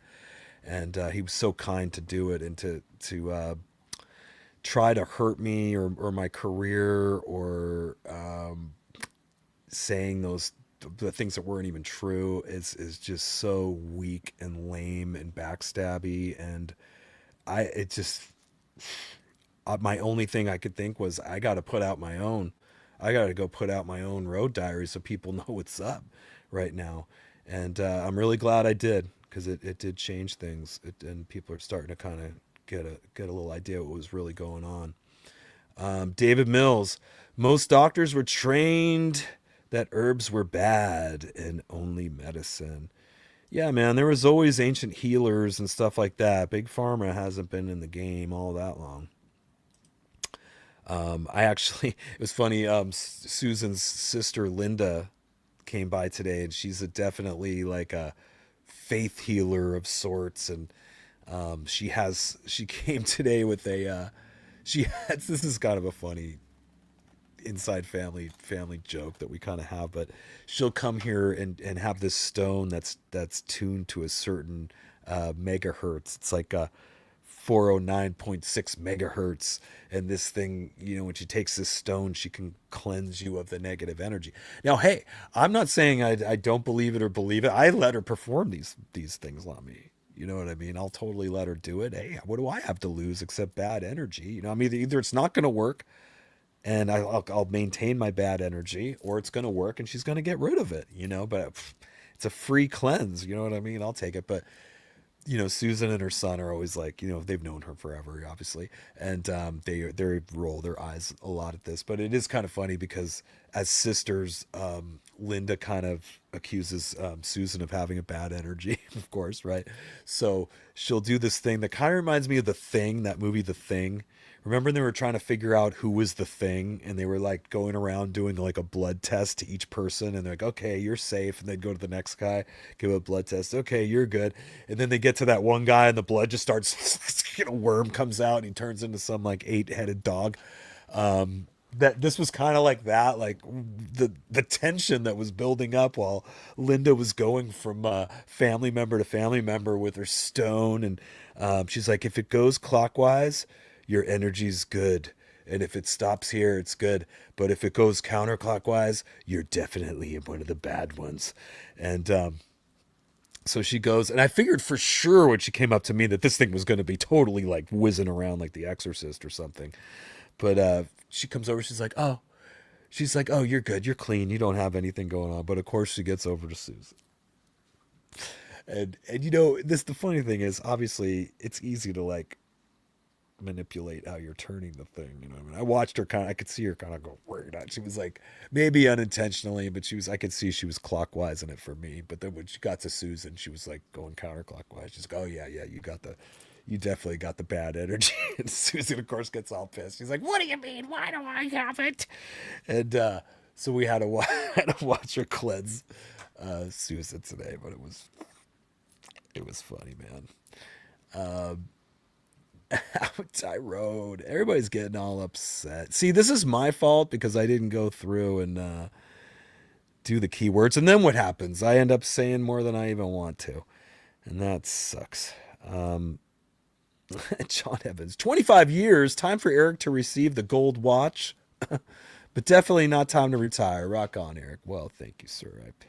I do appreciate that. Yeah, you would think he would do something like that. I don't know, a gold watch. They did actually give me a weekend getaway up in Paso Robles with Susan. So that was a nice little, hey, we got you a cabin for the weekend. It's kind of somewhat like that. So not quite a gold watch, but yeah. Led Zeppelin remains the same. Erik, can you play songs from the latest 2 solo stephenpearcy LPs? Live? I assume you're talking about live. Yeah, we have tried to do a couple of them. I think with the lineup that we were doing at the time, it wasn't pulling off, and we didn't. Without rehearsals, it was a little tough. My experience with Pearcy is that the songs that he's done since he was 24 years old are kind of like muscle memory for him, like the Wanted Mans and the Back for Mores and Think You're Toughs and all those songs. Like he'll always, on his deathbed, he'll probably remember those lyrics and be waking up thrashing, "You think you're tough." I don't know, but I feel like the new stuff that we just kind of did in the studio and didn't really rehearse, like it's more of a struggle, I think, for him to kind of remember those words off the cuff. And the band itself, I record everything in the studio, right? Is all my guitars. So when we start having to have other people play it, or it wasn't quite happening. And plus the other thing is most of the fans that are there, they just want to hear the songs they know. I'm not saying we have to do all RATT songs. I mean, I'd like to do a mix of some of our favorite covers with some of the RATT songs. I would like to write a solo song that's a smash hit. I'm still waiting for that. I'll tell you, there's a guy, and Steven hasn't told this yet, so I don't want to say the guy's name yet. I've given hints. I've said that the guy's usually very melancholy and he's infinitely sad. And I've said that on occasion, though, he'll have a good day. And once he had the greatest day he's ever known. But this guy is gonna be a part of one of these songs on the new Stephen Pearcy record. My mind was blown over it. So maybe that song's going to be the one that makes me pew. You never know. 2026 is going to be an interesting year, guys. Put on your seatbelt and hang the F on. Where's Davon? Is it Davon? Anyway, Tyrone's looking for Davon. Paging Davon. Paging Davon. Come in, Davon. You have a call at the customer service desk. David Mills, we did read yours already. Okay. What do we have here? Cinder Fox, arcade, and more solo songs from Smash and View. He has a good songs he needs to play so others can discover those songs, especially Violator, Skyfall, and 10 Miles Wide. Yeah, I mean, I always wanted to do Violator. That is Christy singing on that. Did you know that? The female voice is actually Steven's lady, Christy. It was super cool that they did that duet on there, and she travels with us a lot, you know. So I always imagined her coming out on stage and performing Violator, and I feel like it's been around long enough that people have kind of heard it by now. So I'm definitely going to put that back in the suggestion box. I think I just want to put on a good concert. You know what I mean? I don't want to like feel like we're just going through the motions of playing the same set list all the time. Like I kind of like when we're doing some new stuff and we have to focus in and really get it. And I just want to do a well-rounded set. You know what I mean? And life has gone on past Rat, and I do think it should be included. Not a lot of it though. Let's be honest. These promoters that got to pay all the money, they're the ones that are real stinklers for that. They're the ones that are, we'll pay us money, but you got to play all those Rat hits. And then you get the suits involved, and they're like, oh, you got to play the whole Out of the Cellar record in its entirety. And it's like, is that really a good idea? I mean, Rat didn't play the whole record in their entirety when they wrote it back 40 years ago. I mean, why would we do that? You know, I mean, some people thought it was great, but you know, we did play most of the songs off it pretty well, but some of them were a little difficult. And soon that same year, we ended up being on festivals where we couldn't do it anyway. So it was just Sleepless Rocker. Erik, you're a humble man. Be proud. Credit where due. Keep rocking that stage. Thank you. I'm actually I'm an egomaniac too. I just pretend not to be. No, I've been. How about this? I've been humbled many a time in my 53 years, and you know, at the end of the day, I don't really take anything too seriously. A Rockin' Robin. Doot doot lit lit. What's your favorite, least favorite Rat songs to play? Typically when I get asked this, Robin, I usually say the big hits because people get so excited to hear them, and it's the smiling faces, it's collectively the audience together being excited about something how can that not make me happy too?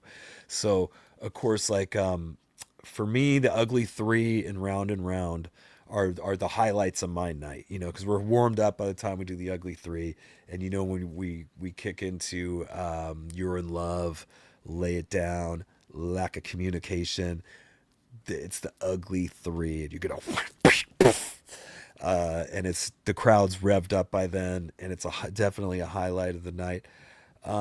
I do also enjoy playing Way Cool Jr. I mean, there's definitely a bluesy side to me. I love old classic rock and the blues, and it's a little break from the heavy metal for a second to do some finger picking. You know, if you to play Way Cool Jr. correctly, you got to like, it's multiple finger picking stuff going on. I love it. My least favorite songs. I'm going to be honest, and I know it's bad to say anything negative, but I would say my least favorite is "Lovin' You's a Dirty Job." And I know that's I'm probably going to get a lot of boos from people because they love it, but my reasoning for not liking the song, I feel it's super monotonous. It just keeps doing the dog dog dog dog dog dog dog dog. It's pretty freaking, to me, It's kind of boring. It has some cool bluesy lead stuff. I do like the beginning.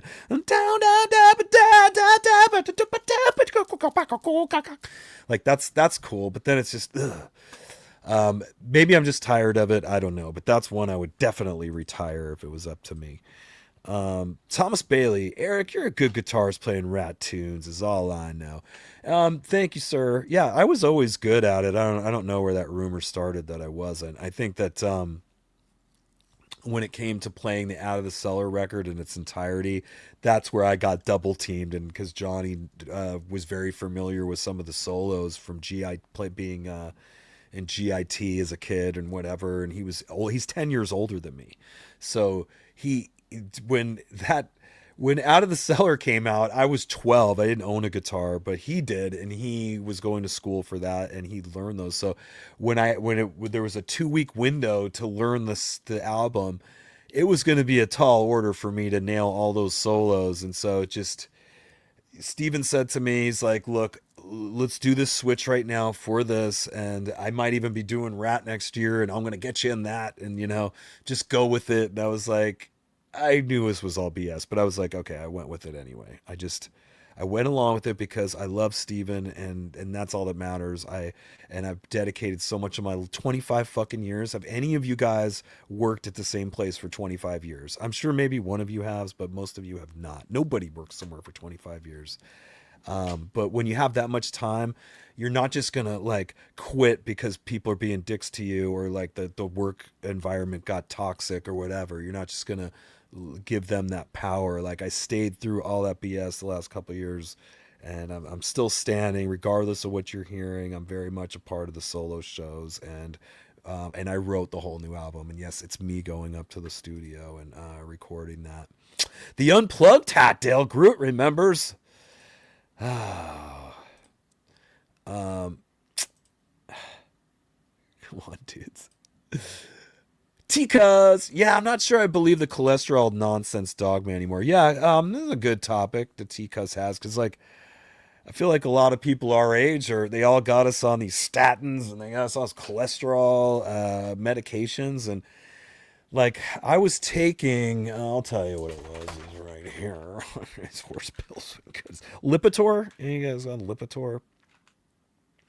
So I've been on this Lipitor for like 3 years since my heart attack, and these pills make it very hard for me to function. I'm going to be honest. They had me on like at least 4 like heavy duty medications that all had the warnings: don't drive, don't operate machinery on this. And yeah, I got to operate machinery. I got to play a fucking guitar. It's like, but they would say, take this when you go to bed, make sure you don't take it without food and all these things. And it was affecting me. Like it made my job that much harder. And I was like, just felt like I was just out of it, and your brain, which I didn't realize, is mostly made of cholesterol. Your body actually produces cholesterol to heal itself. And it's a very integral part of our human body and processes.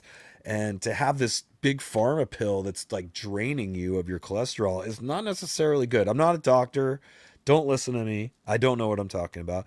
But I just recently, some people were saying, hey man, one of the side effects is that you could get early onset dementia. When I mentioned this one of the other weeks, I was funny.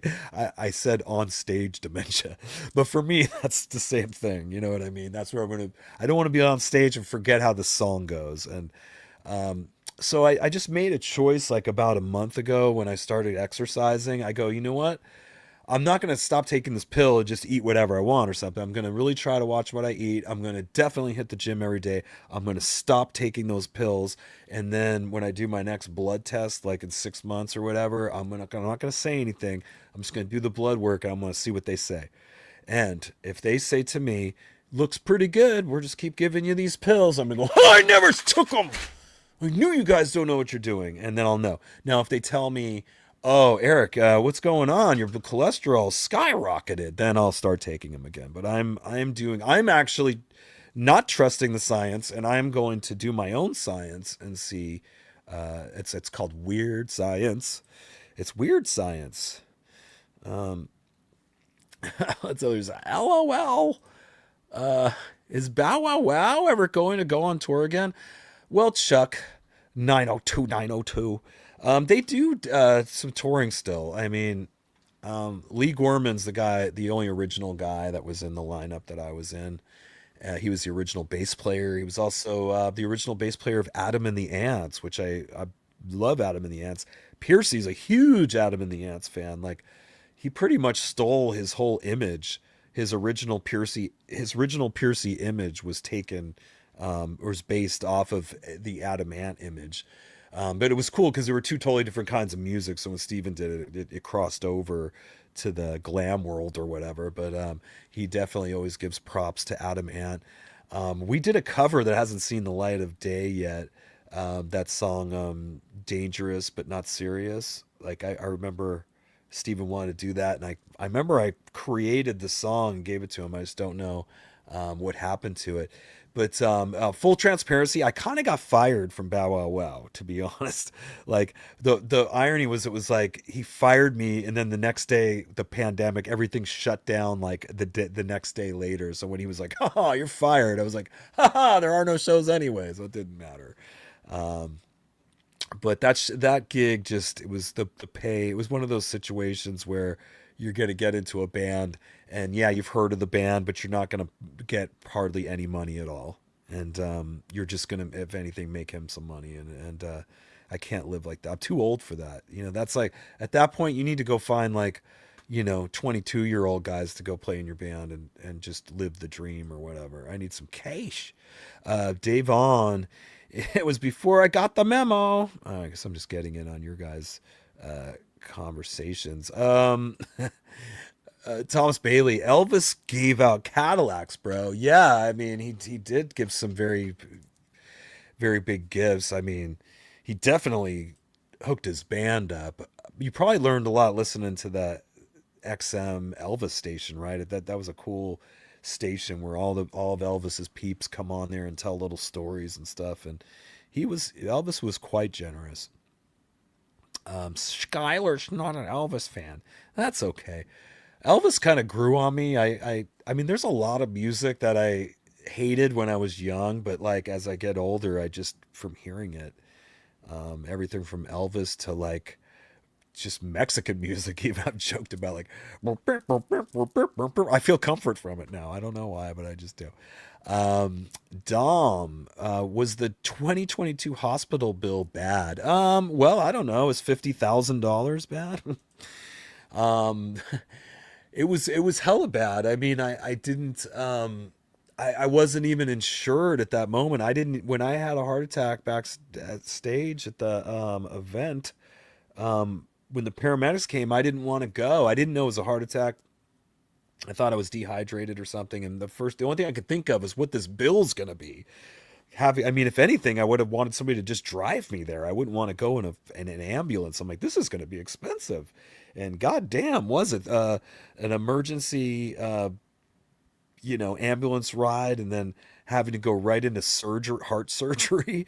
Yeah. A bill showed up for $50,000. And I was like, I was trying to think about what kind of huge fundraiser I could probably do. And even then, I don't know if I'd be able to go fund me that much bread. But, everybody talks shit about California. And I always have to remind people that it's okay to talk shit about the governor of California. It's okay to talk shit about some of the goofy people we have living here. But California itself, this is one of the greatest states. I love California, and it's going to take a real tragedy for me to leave here. I'm not leaving here because there's assholes here. You know what I mean? That's not the way you do it. I was actually kind of bummed when all the rock people moved to Vegas. I was like, what's wrong with you guys? You know what I mean? Like, we should have stuck together and stuck it out here. I'm staying here. But anyway, where am I going with this? The state of California picked up the bill for me because I was able to show that I was like under a certain income, and they covered it. So I'll always be in debt to the state of California. I'll always be in debt to the Cleveland Heart Institute that saved my life. Pretty awesome, man. I'm just paying it back. Paying it back to you guys. Okay. I forgot to see. I didn't. One of these words was not supposed to be said, T-cuz. A studded cork sucker. How about that? Cork sucker cap. Gayer than two dudes pounding. Haha, just clowning around. Yeah, I mean, Steven got away with wearing. He can wear stuff that like any of us would get a beat down for. He's been able to somehow do it in his own elaborate way. But there's certain things I can't do that he does. Rudeness and hospitals suck. By the way, they do. They're very, very, very dangerous places, man. You have way higher chance of dying in a hospital than you do anywhere else. I can tell you that. And if you ever have a loved one in the hospital, you got to be there and kind of make sure the nurses are doing the right thing and administering the right stuff. It's nuts. Thomas Bailey, I saw Sublime at Virginia Beach from a hotel balcony with the sun singing for them. Some kind of festival had Wiz Khalifa, but mostly reggae bands. Yeah, I like his son, and I'm going to give the kid a pass. I think he's got the right attitude for the job. He seems like a very positive soul for the most part. He's like, I like how he's barefoot up there. I don't know. He seems like the right kind of hippy dippy kid to do the job, and his voice sounds close. Close enough that it's that connection. That's the closest you're going to get to Bradley. It's his son right there. You know what I mean? And that whole thing. I mean, my friends loved Sublime. They they loved him too much to the point that it was I almost went my separate ways because of it. Like all my high school friends when we were in our early 20s and stuff, that's all they would listen to was Sublime and No Doubt all the time. It was like their drinking music. It suited their drinking games and their beer, their alcoholism. I don't know. But God, I remember all those songs from them playing it so much. But it just got to a point where it was like, guys, I can't do it anymore. I can't do the ska thing anymore. And I never played that stuff. I would never, play in a ska band or anything. But anyways, that stuff's in the back of my mind. And whenever I'm looking for spoof songs, that one just came up, and it was just I thought it was funny. Smoked two joints, and then Count Cracula did suck two necks, and it was just I don't know, it worked. We are in a situation for sure. What else we got tonight? Point Break Music Festival last year, June 2nd. Point Break, is that an actual location or is that in honor of the film? Let me know. Stony Jackson's, any thoughts on the three-eye atlas hurling in space? That's a really good question. I don't believe anything they say about that sort of thing. I don't believe any of it. And I've even alluded to that on some earlier episodes that they just try to put it out there. They're just trying to control a narrative that we're a rock spinning in space at 17,000 miles an hour. And I question all that. I know that there are some very educated, schooled people out there that paid a lot for their education, and they're all in on what they've been told, and they get very angry if you bring any other evidence to the table. But I got shit tons of evidence that say otherwise. I do think they're covering for some ancient civilizations that are here.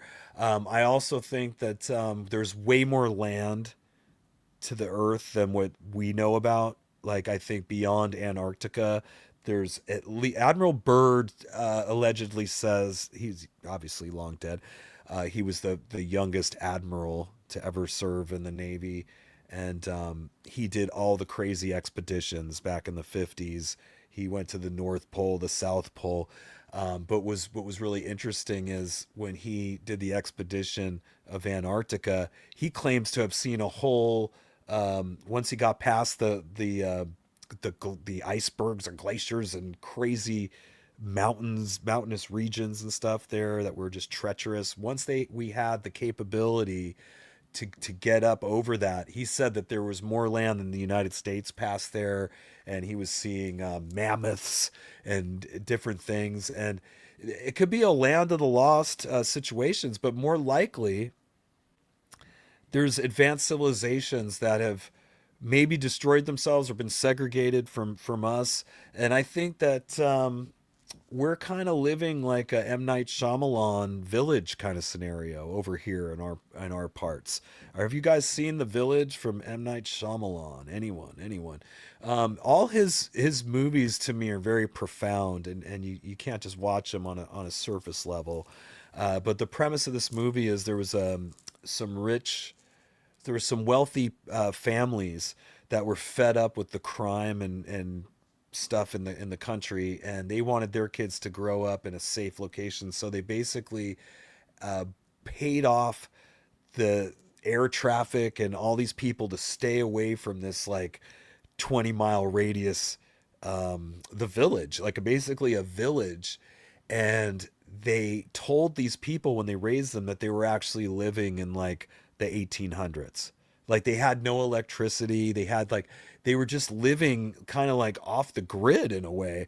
And they thought they were living back then. Like they had none of the modern, um, what's the word I'm looking for? Not appliances, but those two. Modern comforts, if you will. I mean, they all dressed in the old dresses and everything. And at one point, this one character escapes from there, and a car's coming by on the road, and she realizes what was going on. How they kept people in there? They basically had a guy that would dress up like a monster and would scare everybody, and like they were terrified, and they would go in their homes at night, and they were able to control them with fear. And that's a lot what they do to us. You know, they keep us in these small areas and they scare us with all this shit all the time. And we're too scared to go out and see what's really going on. Um, but yeah, I think that the Earth's not the severe that we were taught that the Freemasons, Copernicus, 500 years ago convinced the church to get behind. The next thing you know, we went from being on a plane, on a flat plane, to all of a sudden we're spinning in space, guys. We're on a ball. Except that everything they've ever told us is a giant fucking lie. Going back to 1972 to the blue marble, which if you guys remember when we were little kids in school, that poster was probably on the back of your classroom right on the door like it was for me. And even me with my Star Wars posters and everything else, I'd walk up to that poster and I go, wow, if you didn't tell me, this looks like a painting, you know? This looks like somebody painted this. Just everything about it just didn't look. When you see it small, it does look like a planet, perhaps. But when you see it really blown up, you kind of see that those clouds look kind of fake, you know? And not till 2015 did this one YouTuber come out and claim to have been he's a realist artist guy, and he had somehow got tied in with some government people, and he was invited to some party. And at some point, it was, long story short, divulged to him that the Earth was actually flat, and that the blue marble was just a painting that was done. And the painting was to because they basically staged the whole Apollo missions just to have an excuse to introduce this painting of the Earth, so that they would at that point have our brains on total lockdown, that we're on the planet Earth and we're screwed, and the only people that can protect us is NASA, you know. And to me, it's just, I've always questioned it. I questioned it since I was 10 years old, since I was like first on an airplane, and like I was so excited to go up in a plane because I thought I'd see this ball, like I'd be leaving the Earth, you know, or something. It was like the higher I went, the flatter it looked. It was like my brain couldn't comprehend it. And then we moved to California. We moved to the beach, and I go to the beach, and I'm looking 10 miles this way. I'm looking 10 miles that way, and I'm going, this shit is flat, dude. I mean, what is going on? And I've just maybe really felt alone all these years, and in my perception of the Earth and whatever. I've never been a super trusting person of government or authority. I mean, you could easily dismiss me right now as somebody who's not highly educated. I mean, they kicked me out of high school because I wasn't living at home. I mean, it wasn't because I was stupid. They just simply because I wasn't living at home. They just couldn't, insurance reasons, whatever. They kicked me out. So I am not a higher educated person. You could dismiss me very easily. But what was cool about YouTube and the internet was like by 2015, I was starting to get tuned into some people that were explaining why I was thinking the way I was thinking. I was like, oh my God, this totally makes sense. And then when they pointed out how bullshitty all of NASA is and everything they do, and how it's such a joke, everything they show us that they're doing up there. And you start to understand how movies are made and science fiction movies, and you start to get into Stanley Kubrick. You know what I mean? You start to like look at 2001 Space Odyssey, which still holds up today. Still holds up. That movie still looks amazing. And that movie, guys, came out in like 1962. It came out way before the Apollo missions. And it's, from what I've ascertained from interviews and whatnot, they definitely hired him to stage the first Apollo missions. He didn't do them all, but he definitely trained them how it was done, the cameras to use, and then later they used other directors probably to do it. But it's all such horse shit and so fake looking and BS, down to the moon buggy, how they got that on there. Just getting past the Van Allen belts. I've said this before, just the Van Allen belts alone, nothing gets past those. They didn't even know how bad the radiation was then. They do now. And that's why it's important. You know, they don't want to like admit to the supernatural kind of shit. You know what I mean? They'd rather just tell you what's going on, and you are forced to go with it. You know, govern, control, mind. They just have our brains on lockdown. It's been going on for like 500 years. I don't believe any of it. I laugh at all that shit. So when they say some huge thing's coming our way, yeah, okay.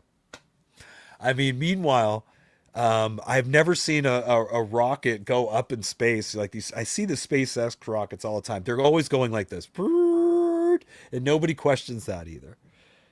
Whatever. You know, one thing I was going to talk about tonight.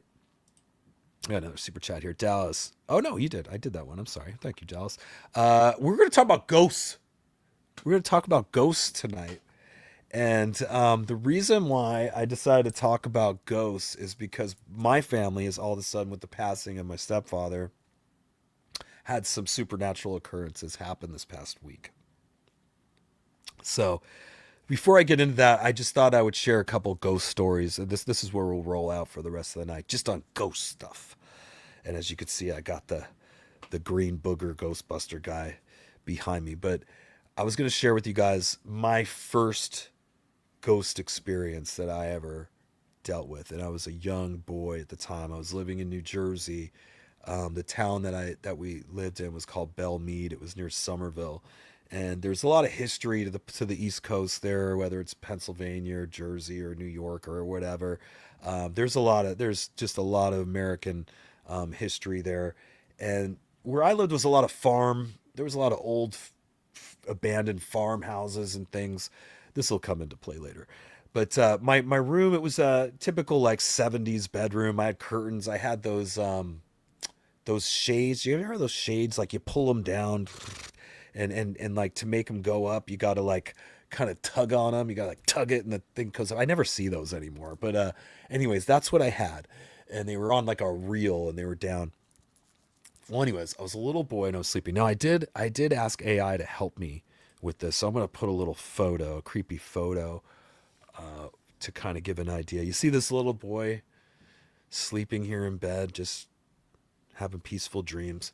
Well, how it started was, I remember I was feeling it thought it was my mother. I didn't even open my eyes because it was a gentle touch, but someone was caressing my head and my hair, and at some point I go, oh, I was thinking, Mom, and I like open my eyes. I open my eyes for a moment, and I see something that looked like this.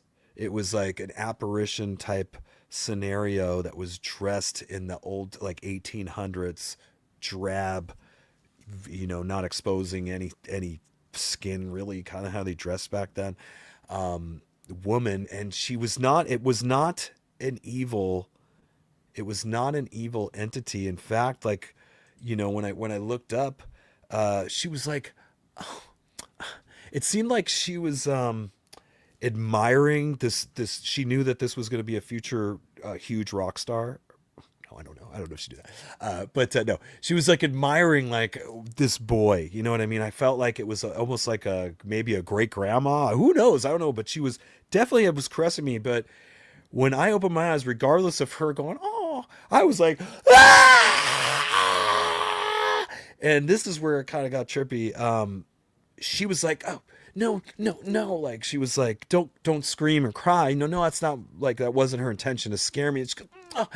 And she just bolts through the here, let me add this back to stage. The window that was like right above my bed actually didn't go sideways like that. Like, the head of my bed was right at the window. So when she bolted out of the window, this shade thing just went. And I was just so horrified. Just that was to this day like one of the most scared that I've ever been, you know. And you could easily dismiss it as like a kid having a bad dream. But dude, this was like 45 years ago, and I remember it. I'll never forget it. I will never forget it. So that's my first ghost story for the night.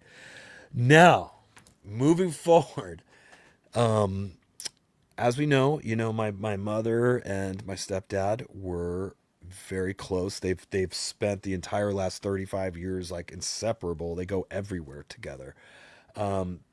When he passed away, and I found some of this out on Christmas when I was over at my family's. First thing that happened was he passed away around 2 a.m. My sister was at home. Her Alexa at about 2 a.m. turned on full blast and started blaring music. Now he's very familiar with my sister's home. He's you know, because of my nieces, they you know, he's like their grandfather. You know how grandparents are, and they both live in Carlsbad, so they saw each other all the time. I only saw my family on holidays. They were spending time with each other on a weekly basis for the last 25 years with the nieces and everything. So it wouldn't surprise me that maybe he would reach out to there as well, to my sister. But she was very freaked out by that, and the fact that it happened around the time of his death. Now my mother, and another thing that happened when my mother was over there talking about him with the nieces, the lights started doing weird stuff at my sister's. They would flash 1, 2, 3, and then all of them were like, "Oh, he's with us." And this. Now here's the gnarliest bit of evidence. Now this is a photo that was sent from my mother, and this would have been like, this was like maybe 2 days after his passing. Weird things were happening at her house. I'm gonna show you this. Oh wait, that's not the rest wrong with this one. So, if it's not scary enough that she's watching mainstream media, you can see here. Hopefully, you can see here. Hopefully, you can see this. The whole broadcast is inverted. It's freaking backwards. Like everything on the screen. It's kind of like if you were taking a picture in a mirror or something. It was just, and it wasn't just that. It wasn't just the news program. All of her broadcasting was inverted, which is totally trippy to me, man. It was like, wait, what? I mean, I have to say, I've seen broadcast freeze up and I've seen it, but have you guys ever seen something like that? Have you ever seen the TV just broadcast inverted? Pretty freaking weird. So that's a recent kind of thing. I kind of like the idea of these sorts of things to just, you know, give you confidence that something else happens after we're dead. And it almost seems like there's, in my opinion, a unpredictable amount of time where you might hang out here if you're not ready to move on to the next place. You know what I mean? For some people that I think really fight death, you know what I mean? Maybe they don't leave right away. Maybe they're so dead set on continuing their life here that they kind of hang out and try to like touch people however they can, and maybe there's an energy to them and they can get through the electricity or somehow affect those types of things, because I mean certainly we've seen that in movies and whatnot. I'll tell you another quick story. When someone close to me had passed on in 2013, a good friend of mine, Wade, passed away. He was an older friend of mine who ended up he had some brain thing and ended up, he was on life support, and then his dad came and pulled the plug or what have you. I had a lot of his stuff. Like he was renting a room from a friend of mine, and we basically had to get a lot of his stuff out of there. And they took probably the most valuable stuff, but they did give me a good amount of his things. And one of them was some hard drives. I got like the guy's hard drives and computers and stuff. And as I was just kind of whatever out of curiosity, just going through, I ended up like seeing some things on the hard drive that weren't meant for me to see. And I felt in my mind that this upset him really badly. And that night, I was awoken at like it was probably around 3 in the morning or something like that, and my whole this isn't my old place, my whole apartment building. Basically, this is what was happening. I don't know if you guys have plumbing like this, but like if you take the faucet and kind of barely turn it on, sometimes the pipes will do something weird, like and you go, oh shit, and you like you close it, or whatever. Like sometimes old plumbing could possibly do such a thing and whatever. And it's gotten, the pipes in my old place would kind of make a little noise occasionally.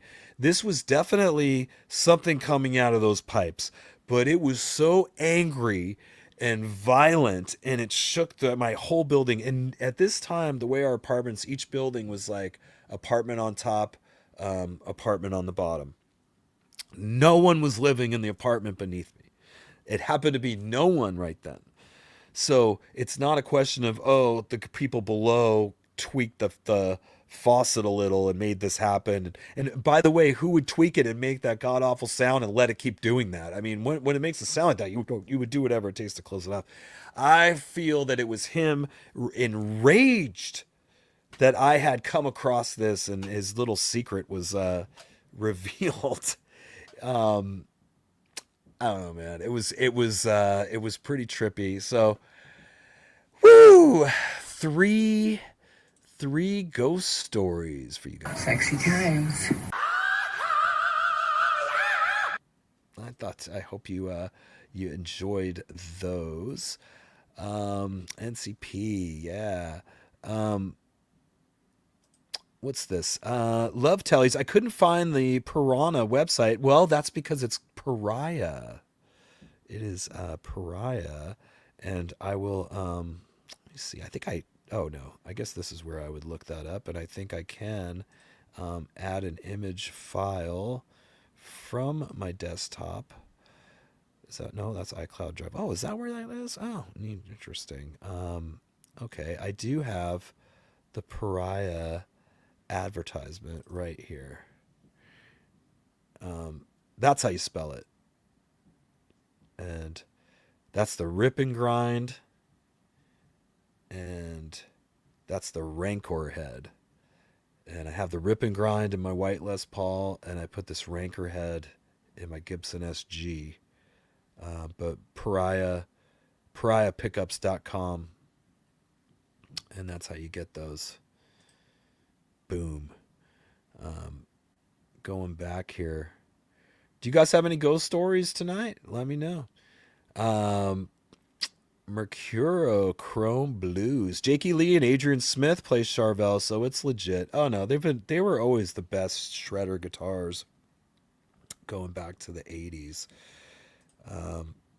Skylar B. Ricky Rackman and Stevie Rochelle upcoming show looks interesting. Is that a podcast, or is it a concert? Is it an actual concert that Stevie's playing? I don't know. You could share it with us. Let's see. Probably Steven is doing better because of his wife, Christy, keeping on top. Let me tell you guys, I love Christy Adair so much. And I'll have her back till the day I die. She is a wonderful, a lot of people just see a very beautiful woman and think trophy wife or something like that, but she is so much more than that. She is old Hollywood in the sense that her dad was a big writer in Hollywood. He worked on some amazing shows like The Munsters, and like if you watch The Munsters intro, you'll see her dad's name, in the beginning. So that's super cool. She's an amazing mother. She raised some incredibly beautiful kids that treat their kids correctly and raise their kids correctly, and don't buy into any of the propaganda BS. And they grow a lot of their own foods, and they're she's very proud of her family, and beautiful family, and she's been so good to Steven. I've seen it the other way where he has somebody that's not good for him, and it's awful. It's awful, and just leads to bad things. She's definitely a huge support, and a huge support to me. You know, she is somebody who never looked at me like the bald guy or whatever jerks say about me or something. She considers me to be the heartbeat of the solo band, and I was always so flattered that she thought of me that way, and that she recognized my contributions with the music, and getting Steven through all these concerts for decades and everything. And she was always so sweet to me, and I'll always, always, always have her back. And you're absolutely right. She is a godsend to stephenpearcy. Oh, let me see here. Unleashed is a positive vibe. I want to keep it that way. Once in a while, I'll probably. I mean, I'm a human being, guys. If I get picked on enough, I'll explode. I mean, I'm not like some Buddhist monk that can just take it and take it, or like one of those royal guards in the UK that stand there and you could just mess with them and they'll never move. No, eventually I'm gonna beat your ass. But all the other times I'm gonna be busy reuniting us. But I'll take time out, throw an ass whooping if I have to. Don't think I won't.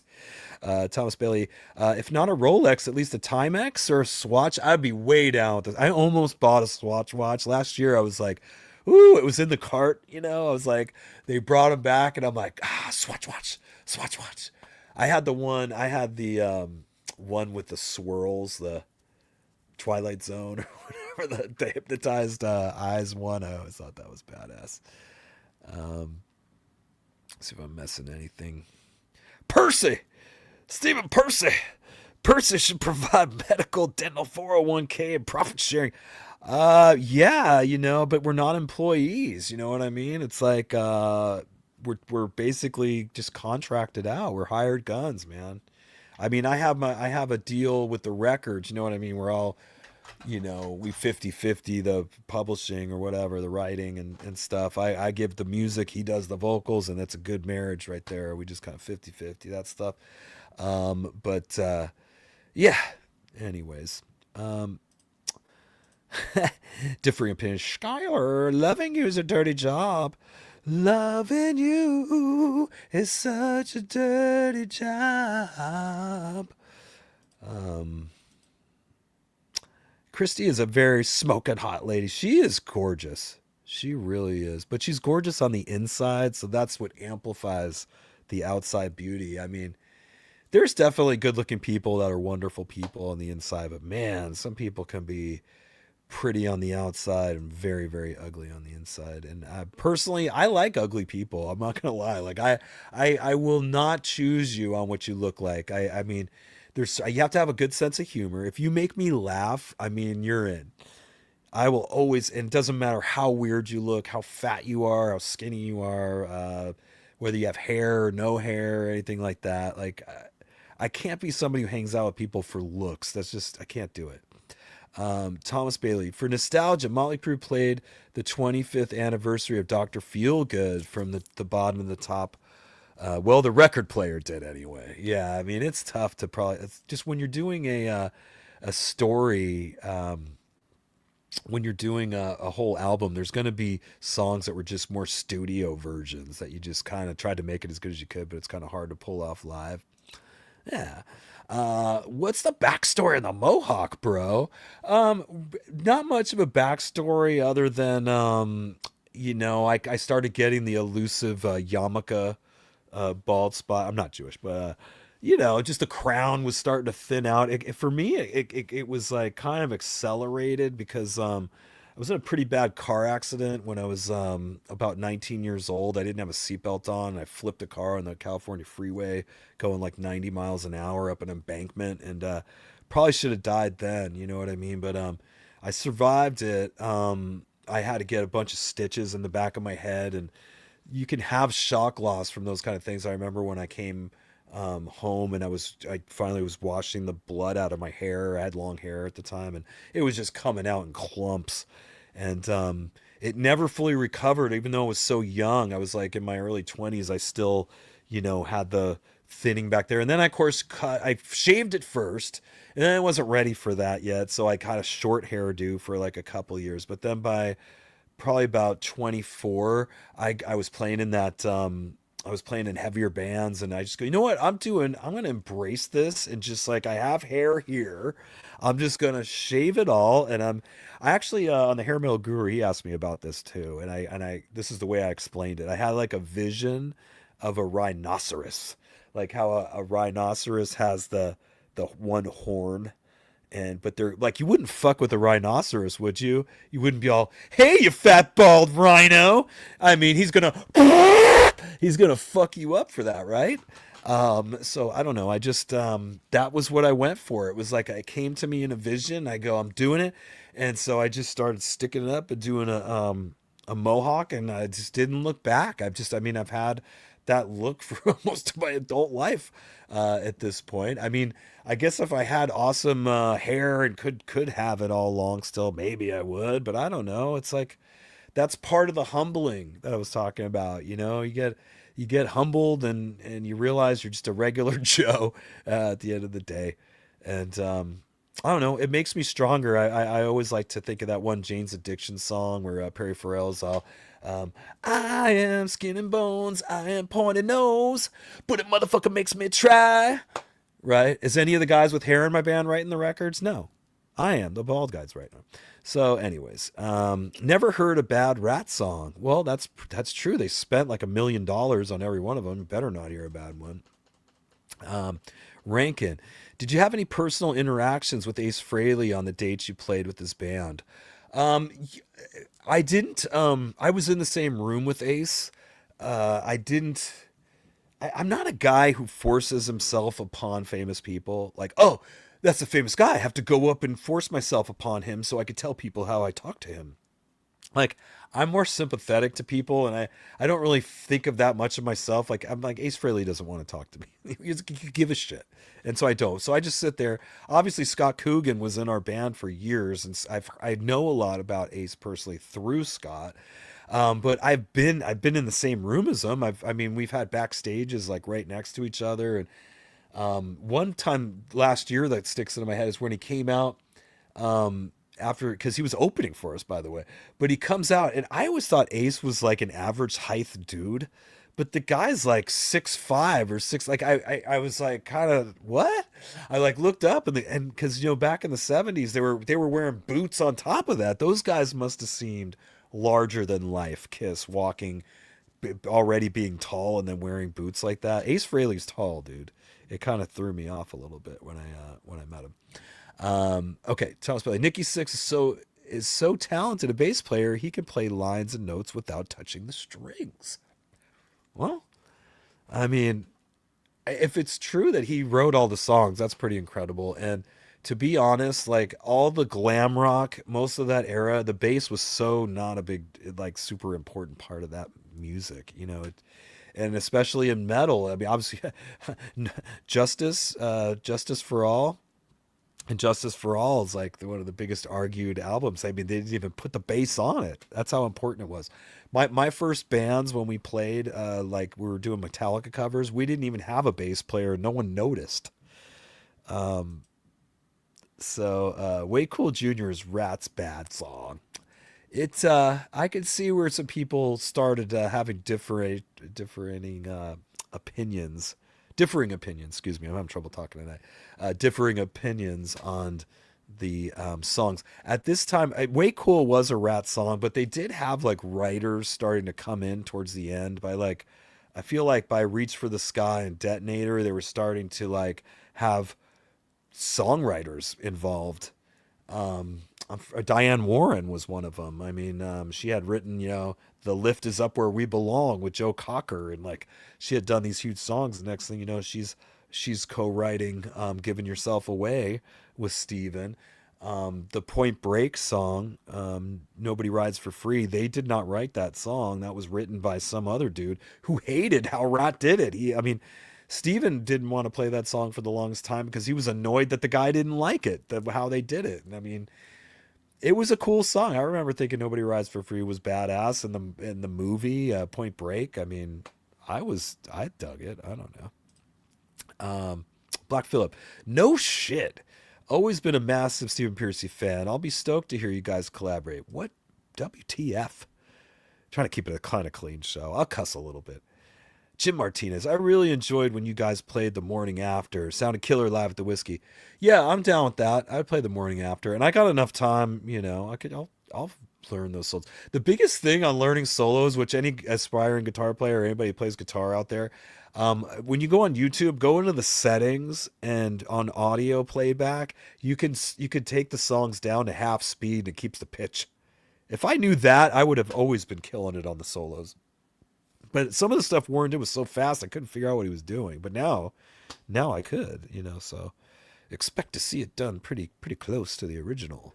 Thomas Bailey, Johnny was a hater. Sounds like, but his Daisy Dukes he wore in public. Wow, yeah, Johnny. I've said I give Johnny a pass because he is dedicated to his comedy and he did dedicate his life to playing guitar, and so he does actually have some talent. Obviously, he's a talented guy.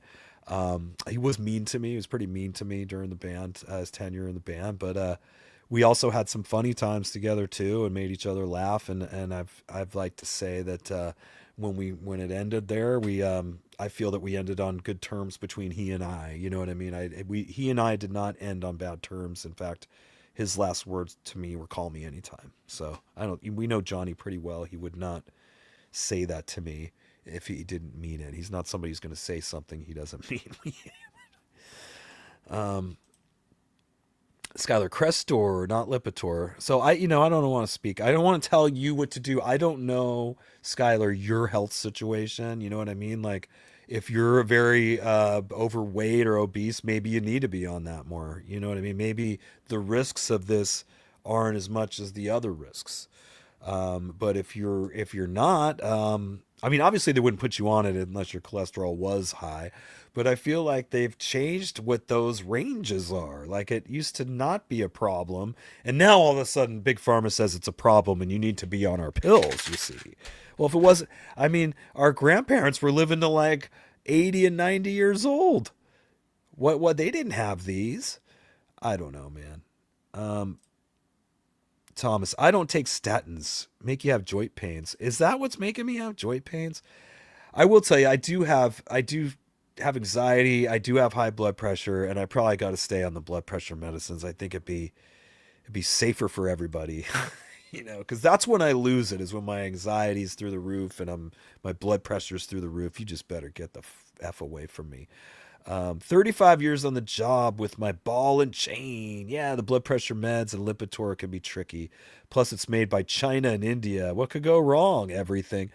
Yeah, they told me I questioned the medications I was on because I was feeling loopy and I was leaving my guitars outside the hotel rooms. And I remember they had, like, my doctor wasn't there that day when I went in, and some other guy, and he was really strong-arming me about it. He's like, "No, why are you worried about that? Don't you worry about it. There's nothing you can do. I don't care how much exercising you do. I don't care what diet you go on. Nothing's going to beat these."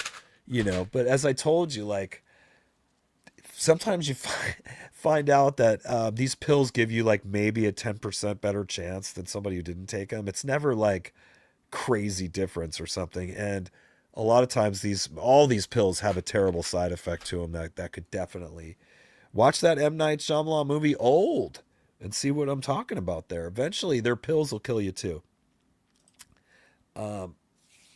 Stevie's a check out Hold Tight by Radoff Collage. Has a different vibe. Nice. Good shot, Jansen. It has been working for me without side effects. Well, there you go. Everything affects people. We are all different, man. Things affect all of us differently. They could have mandated peanuts during the pandemic. They said, "Okay, guys, we found the cure. It's peanuts." And I could tell you that millions of people would have died. Like, everybody with a peanut allergy would have freaking died. So obviously people were going to get hurt with whatever this intervention they were forcing upon us. Obviously, maybe some people didn't. Good for you. But there's plenty of people that did F up. John Evans, weren't Adam and the Ants on the Monsters cruise? Yeah, he's been out playing. He looks really good still. And considering his age, I mean, these guys are all like pushing 70. You know what I mean? I still think he was putting on a pretty good show. So definitely go check out Adam and the Ants, or if they're on a cruise, you'll have a great time. Tikas, bow wow wow. Didn't you pay in candy? I want candy. Yeah, yeah. He was paying me in candy. You know what ends up happening to me when I get into a band and they start not the old you get out there and then you're trapped and you're like 2 weeks into the tour and they haven't paid you one dime. What I start to do is pay myself in alcohol, drinking it, and whatever else I can get my hands on because I'm angry, I'm miserable, and I'm like, well, I'll just eat everything and drink everything in sight, and that ends up bad, and things go bad. I made a joke. I think one of the things that really where like Lee Gorman almost beat me up on the tour was we would go out to the merch booth after the Bow Wow. It was the motels. It was Bow Wow Wow and When in Rome, and we were doing this whole Live Nation tour. And after the show, we would go to the merch booth, and Lee had these little panties he was selling that said "I want candy" on them or whatever. And I was getting drunk at this point. This was a few weeks in, and he had all the merch laid out. And I had some. I was making crazy drinks. The When in Rome guys totally drank, and I was totally partying with them. And anyways, I had this big thing of vodka I was drinking or something, and I spilled it on the merch. I spilled it on his "I want candy" panties. And I was like, ah, and there was a line of people that were coming up to me. It's like, I'll take care of that. And I grabbed the panties and I just wrung them out in my mouth. I was like, yeah. I was just being, when I drink, I get very sexual and weird. But anyways, I remember he flipped. He's like, that's it. He's got the English accent. That's enough.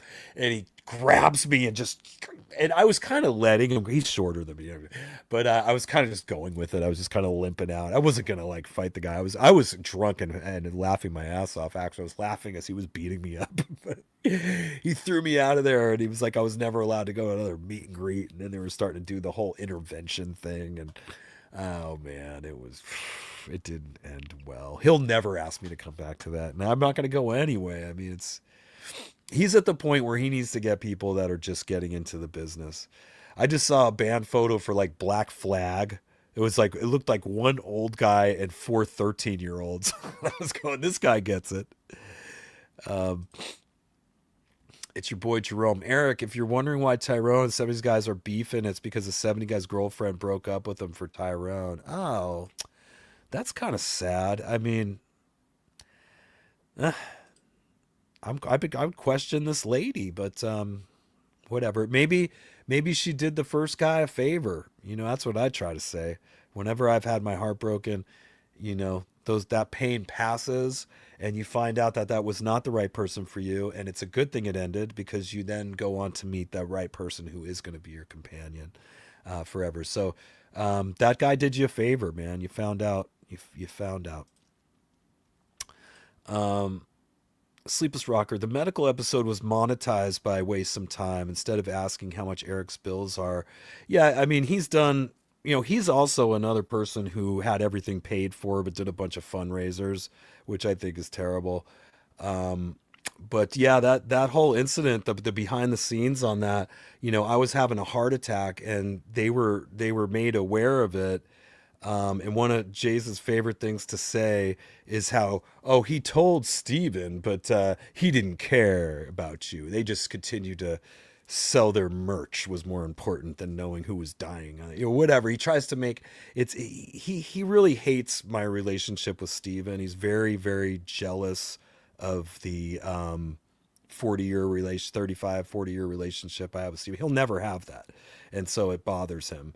And he's tried to get rid of me, and he can't do that. You know what I mean? So back then, yeah, it would have been nice. But no, he did obviously monetize it for himself, but he has never done anything to help me, benefit me in any way. Everybody else benefited financially. He goes out of his way to hurt me financially whenever possible. It's very bizarre. I don't know why. Skylar, Red Hot Chili Peppers. Sleepless Rockers, ain't gonna lie, no doubt was total Southern Cali catchy ska rock. It was cool, man. I mean, that was the college years were fun, and hopefully people even got the suck two necks, smoke two joints connection. Hopefully, anyway, Black Philly. Honestly, 50K sounds on the lower end than what I would have guessed. Well, I mean, some people stay in the hospital longer, but I don't live there. You know what I mean? I mean, we played the show on a Friday. I was getting stents on my heart on a Saturday, and I went back on a plane on Sunday. I mean, you're not even supposed to fly. I was pretty freaked out by the whole thing. The thing that freaked me out the most was potentially losing my gig in the Pearcy band because I knew that what's his face was going to try to replace me somehow, right? So I made a press release. I will be at the next shows. No man, I probably shouldn't have been, but I went and I performed 2 weeks later. Um, no doubt was Thomas Bailey. Point Break Music Festival was the festival that had Sublime and Wiz Khalifa right on the beach. Oh, did I read that one earlier? Yeah, let me go down here. Okay. Thomas Bailey, we have lizard people among us. They are aliens disguised as humans. Yeah, I mean, I can't really speak on that. I know Hollywood has really tried to put the reptilian stories out there. And one of my favorite sci-fi shows from the 80s when I was a little kid was V. Remember V for Visitors? V, The Final Battle. I thought that was so cool how they had the fake skin in there. You guys remember the one alien that ate the mice? He was like, Mousy, Mousy. And he ate the mouse. Anyways, I don't know, man. I think they like to make you think there's some supernatural, but these are just evil fucking humans that do evil shit. Thomas Bailey, Kennedy's race to the moon. We beat Russia, Russia, Russia. Yeah, right.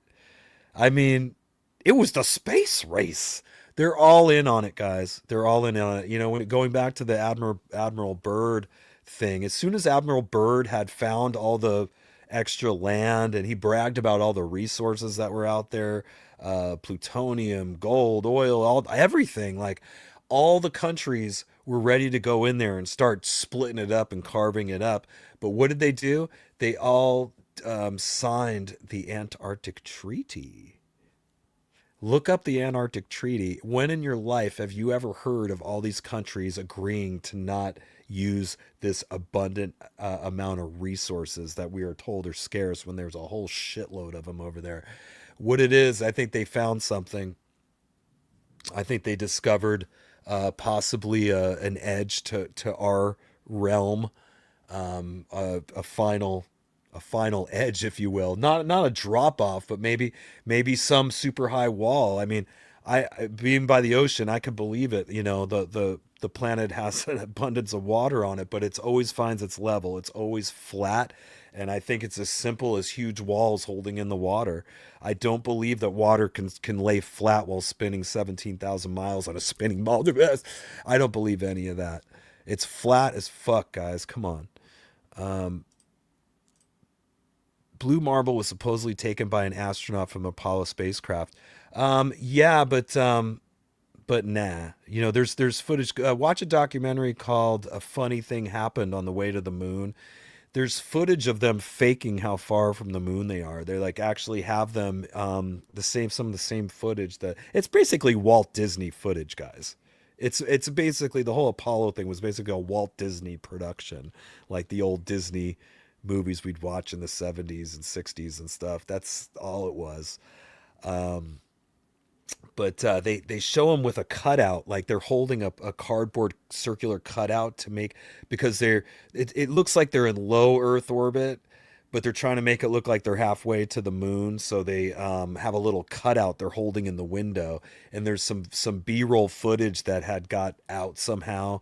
And I'm forgetting the documentor that it's the same guy that Buzz Aldrin punched in the face, if you know. But he's the one who made this very good documentaries. A Funny Thing Happened on the Way to the Moon, which basically shows you that they weren't anywhere close to having the technology to do such a thing. But it was just a huge propaganda move.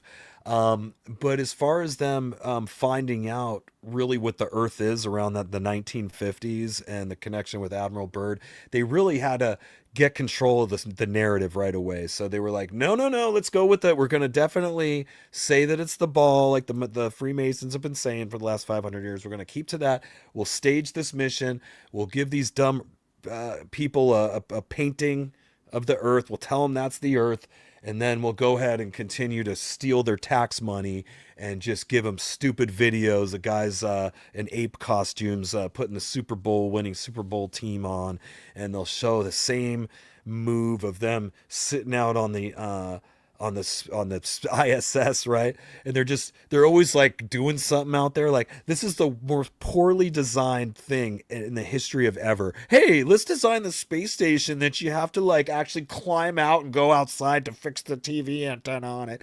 I mean, none of it makes sense. And they know that now. That's why they've kind of like distracted against us. A couple years ago, they were saying that one of the Russians poked a hole in it. I mean, there's so many weird, silly stories. But when people say, oh, how could they keep this secret? And oh, it's a space race. I mean, you guys realize they had a space station with the Chinese, the Russians, all of them. All the people that signed that fucking treaty signed the same ISS bullshit. And it's just all a joke. It's all green screen bullshit. They're on wires. They're green screened. It's funny. I don't know why people can't open their eyes to it, or just they can't just admit they were lied to and suck it up and go and just see the beauty in it. Just see that it's actually awesome. The truth is awesome. They try to make you feel so insignificant. They want you to feel like a tiny little ant, and we are so much more special than that. You're just gonna have to trust me. Thomas, I have a cousin who worked for NASA. Now he owns a computer business in Raleigh. Really? He's not living on an off-world planet somewhere with a secret space farce? T-Cuz, have you read Dave McGowan Wagging the Moon Doggy essays? Yeah, I am. Back in 2015, I was all in on the whole NASA fraud. I mean, it's a whole... I mean, all their imagery is so satanic and stuff, too, when you look at their mission patches and everything. It's so goofy. And the latest Apollo was real, dude. Well, I mean, why don't you prove to me that it was real, Thomas? Come with some evidence, because I'm given a lot of evidence here that it's not. But I dig you. You're a friend, and you're always welcome here. I'm never gonna. I mean, you're just not. You're still asleep. What can I say, buddy? But we don't have to focus on the things we don't agree on. There's so much that we do agree on that we could totally stay bros. We don't have to let something like that make us go our different ways. That's exactly what everybody would like. Don't get flapped for conspiracy theory. Yeah, they're starting to lighten up on that a little, but they were banning channels for such talk for a long time. They don't worry about me because I'm not. They worry about the people that have college degrees. They worry about the people that on paper look legit. They are not worried about some stoner that got kicked out of high school. They are not. Not a fever dream to this day. She still says, I saw the thing, Kevin. She is a veterinarian, very intelligent girl. I must have missed the first. Oh, is this what your first part? I saw a shadow person, like in Grim Reaper hooded cloak for reals. Me and my cousin Missy were like 13. No alcohol, drugs. Came out of church graveyard. Oh, that's kind of cool. I mean... You sure it wasn't somebody dressed in black running through the graveyard? That's possible. Who knows? Black Phillip. Now this is what I'm talking about. Thought I got shut down for bringing up the supernatural shit before. Come on, man. No. It's time for us to get some real answers. Fox is the devil run by Rupert Murdoch. Well, you're not wrong. I mean, Fox equals 666. If you look, when they take the letters of the alphabet and they put it into numbers, 1, 2, 3, 4, 5, 6, and they put out all the letters with the numbers, you'll see Fox actually reads 666. You know, I wish my parents would not watch either of those things. I've been upset about it since 2015. I would yell at them about it. My mom used to watch, she watches Fox, and my stepdad would watch CNN. He watched CNN through the pandemic, awaiting his suicide orders. Okay, he did everything they told him, and he was watching CNN the last week of his life before everything they told him to do ended up killing him. So yeah, if you want to live, turn that shit off. Stony Jackson, you should have an Ancient Aliens conspiracy theory paranormal night on here. I'm down with that. Every night, every Friday night could have a little of that. I'm never going to go too big. I mean, it's almost good to have a not super smart guy like me talk about it, because when people get too brainiac about it, everybody just tunes out. If I was to start going through some serious mathematics involved in no way, everybody would be like, oh. Anyway, can we talk about Motley Crue? This thing was in the middle of the road staring at us, and it drifted across the woods besides my grandma's house. When we walked by, I heard no leaves or twigs or someone walking. Damn.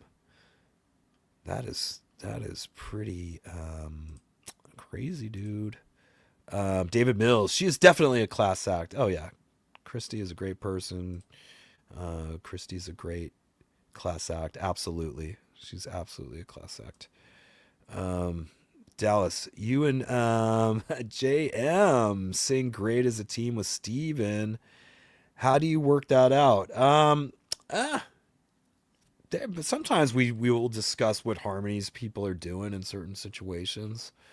We don't really practice all that. We didn't practice all that stuff all that much. For the longest time, I was pretty much the only backup singer for years. So. Keith, hey Eric, cheers from Thunder Bay, Ontario, Canada. I've been to Thunder Bay. It was gorgeous there. I had a great time in Thunder Bay. We have a lot of Canadian. I have a lot of Canadian fans, I found out. So that's awesome. I love it. I'd love to get back. Hey now from Arizona. What's happening? Rodrigo. Black Phillip. God damn it. Watch it, Eric. Black Phillip is a bass god. Good stuff. Okay, Bubba Dat. I'm on a Atorvastatin, I think. Is that look at all my shit. I think I was on. Is that a blood thinner?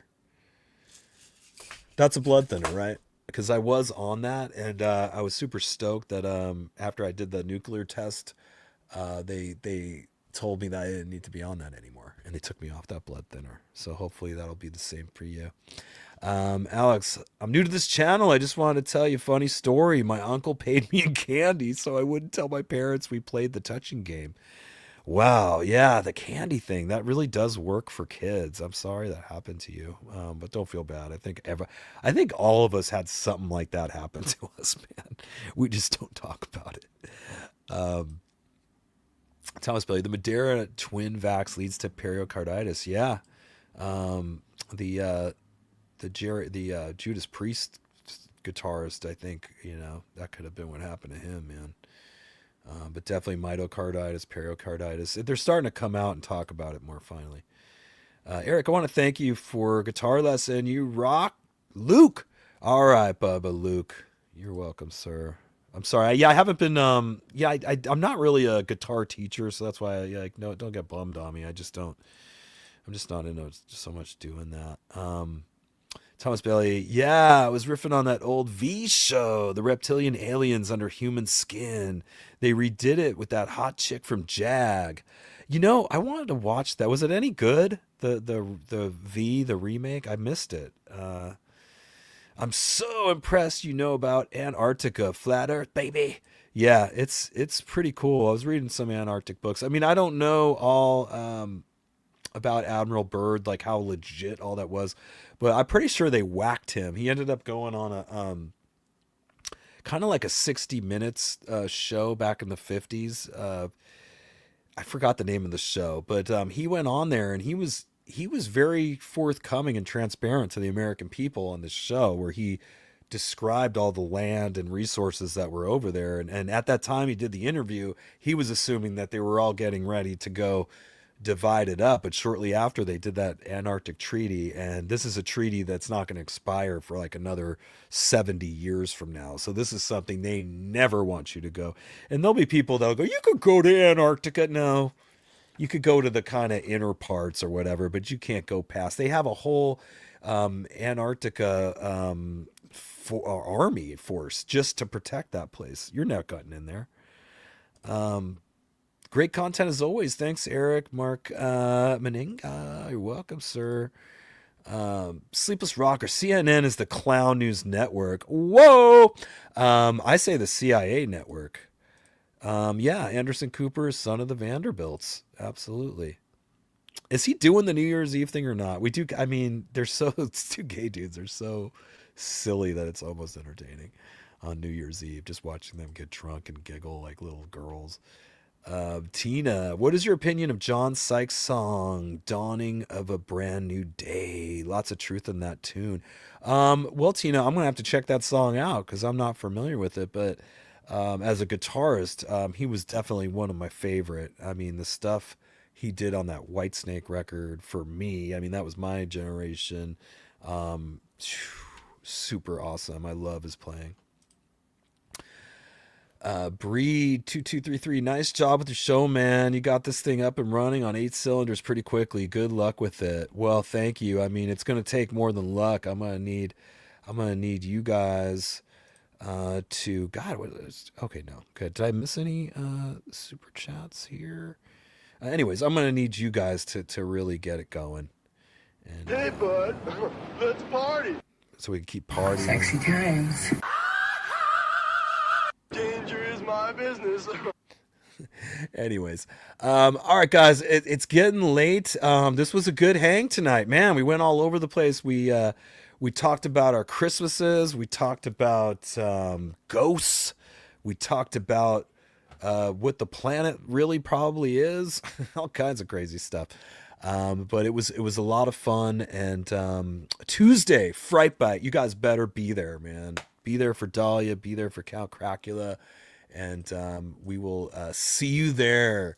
Be cool and be kind to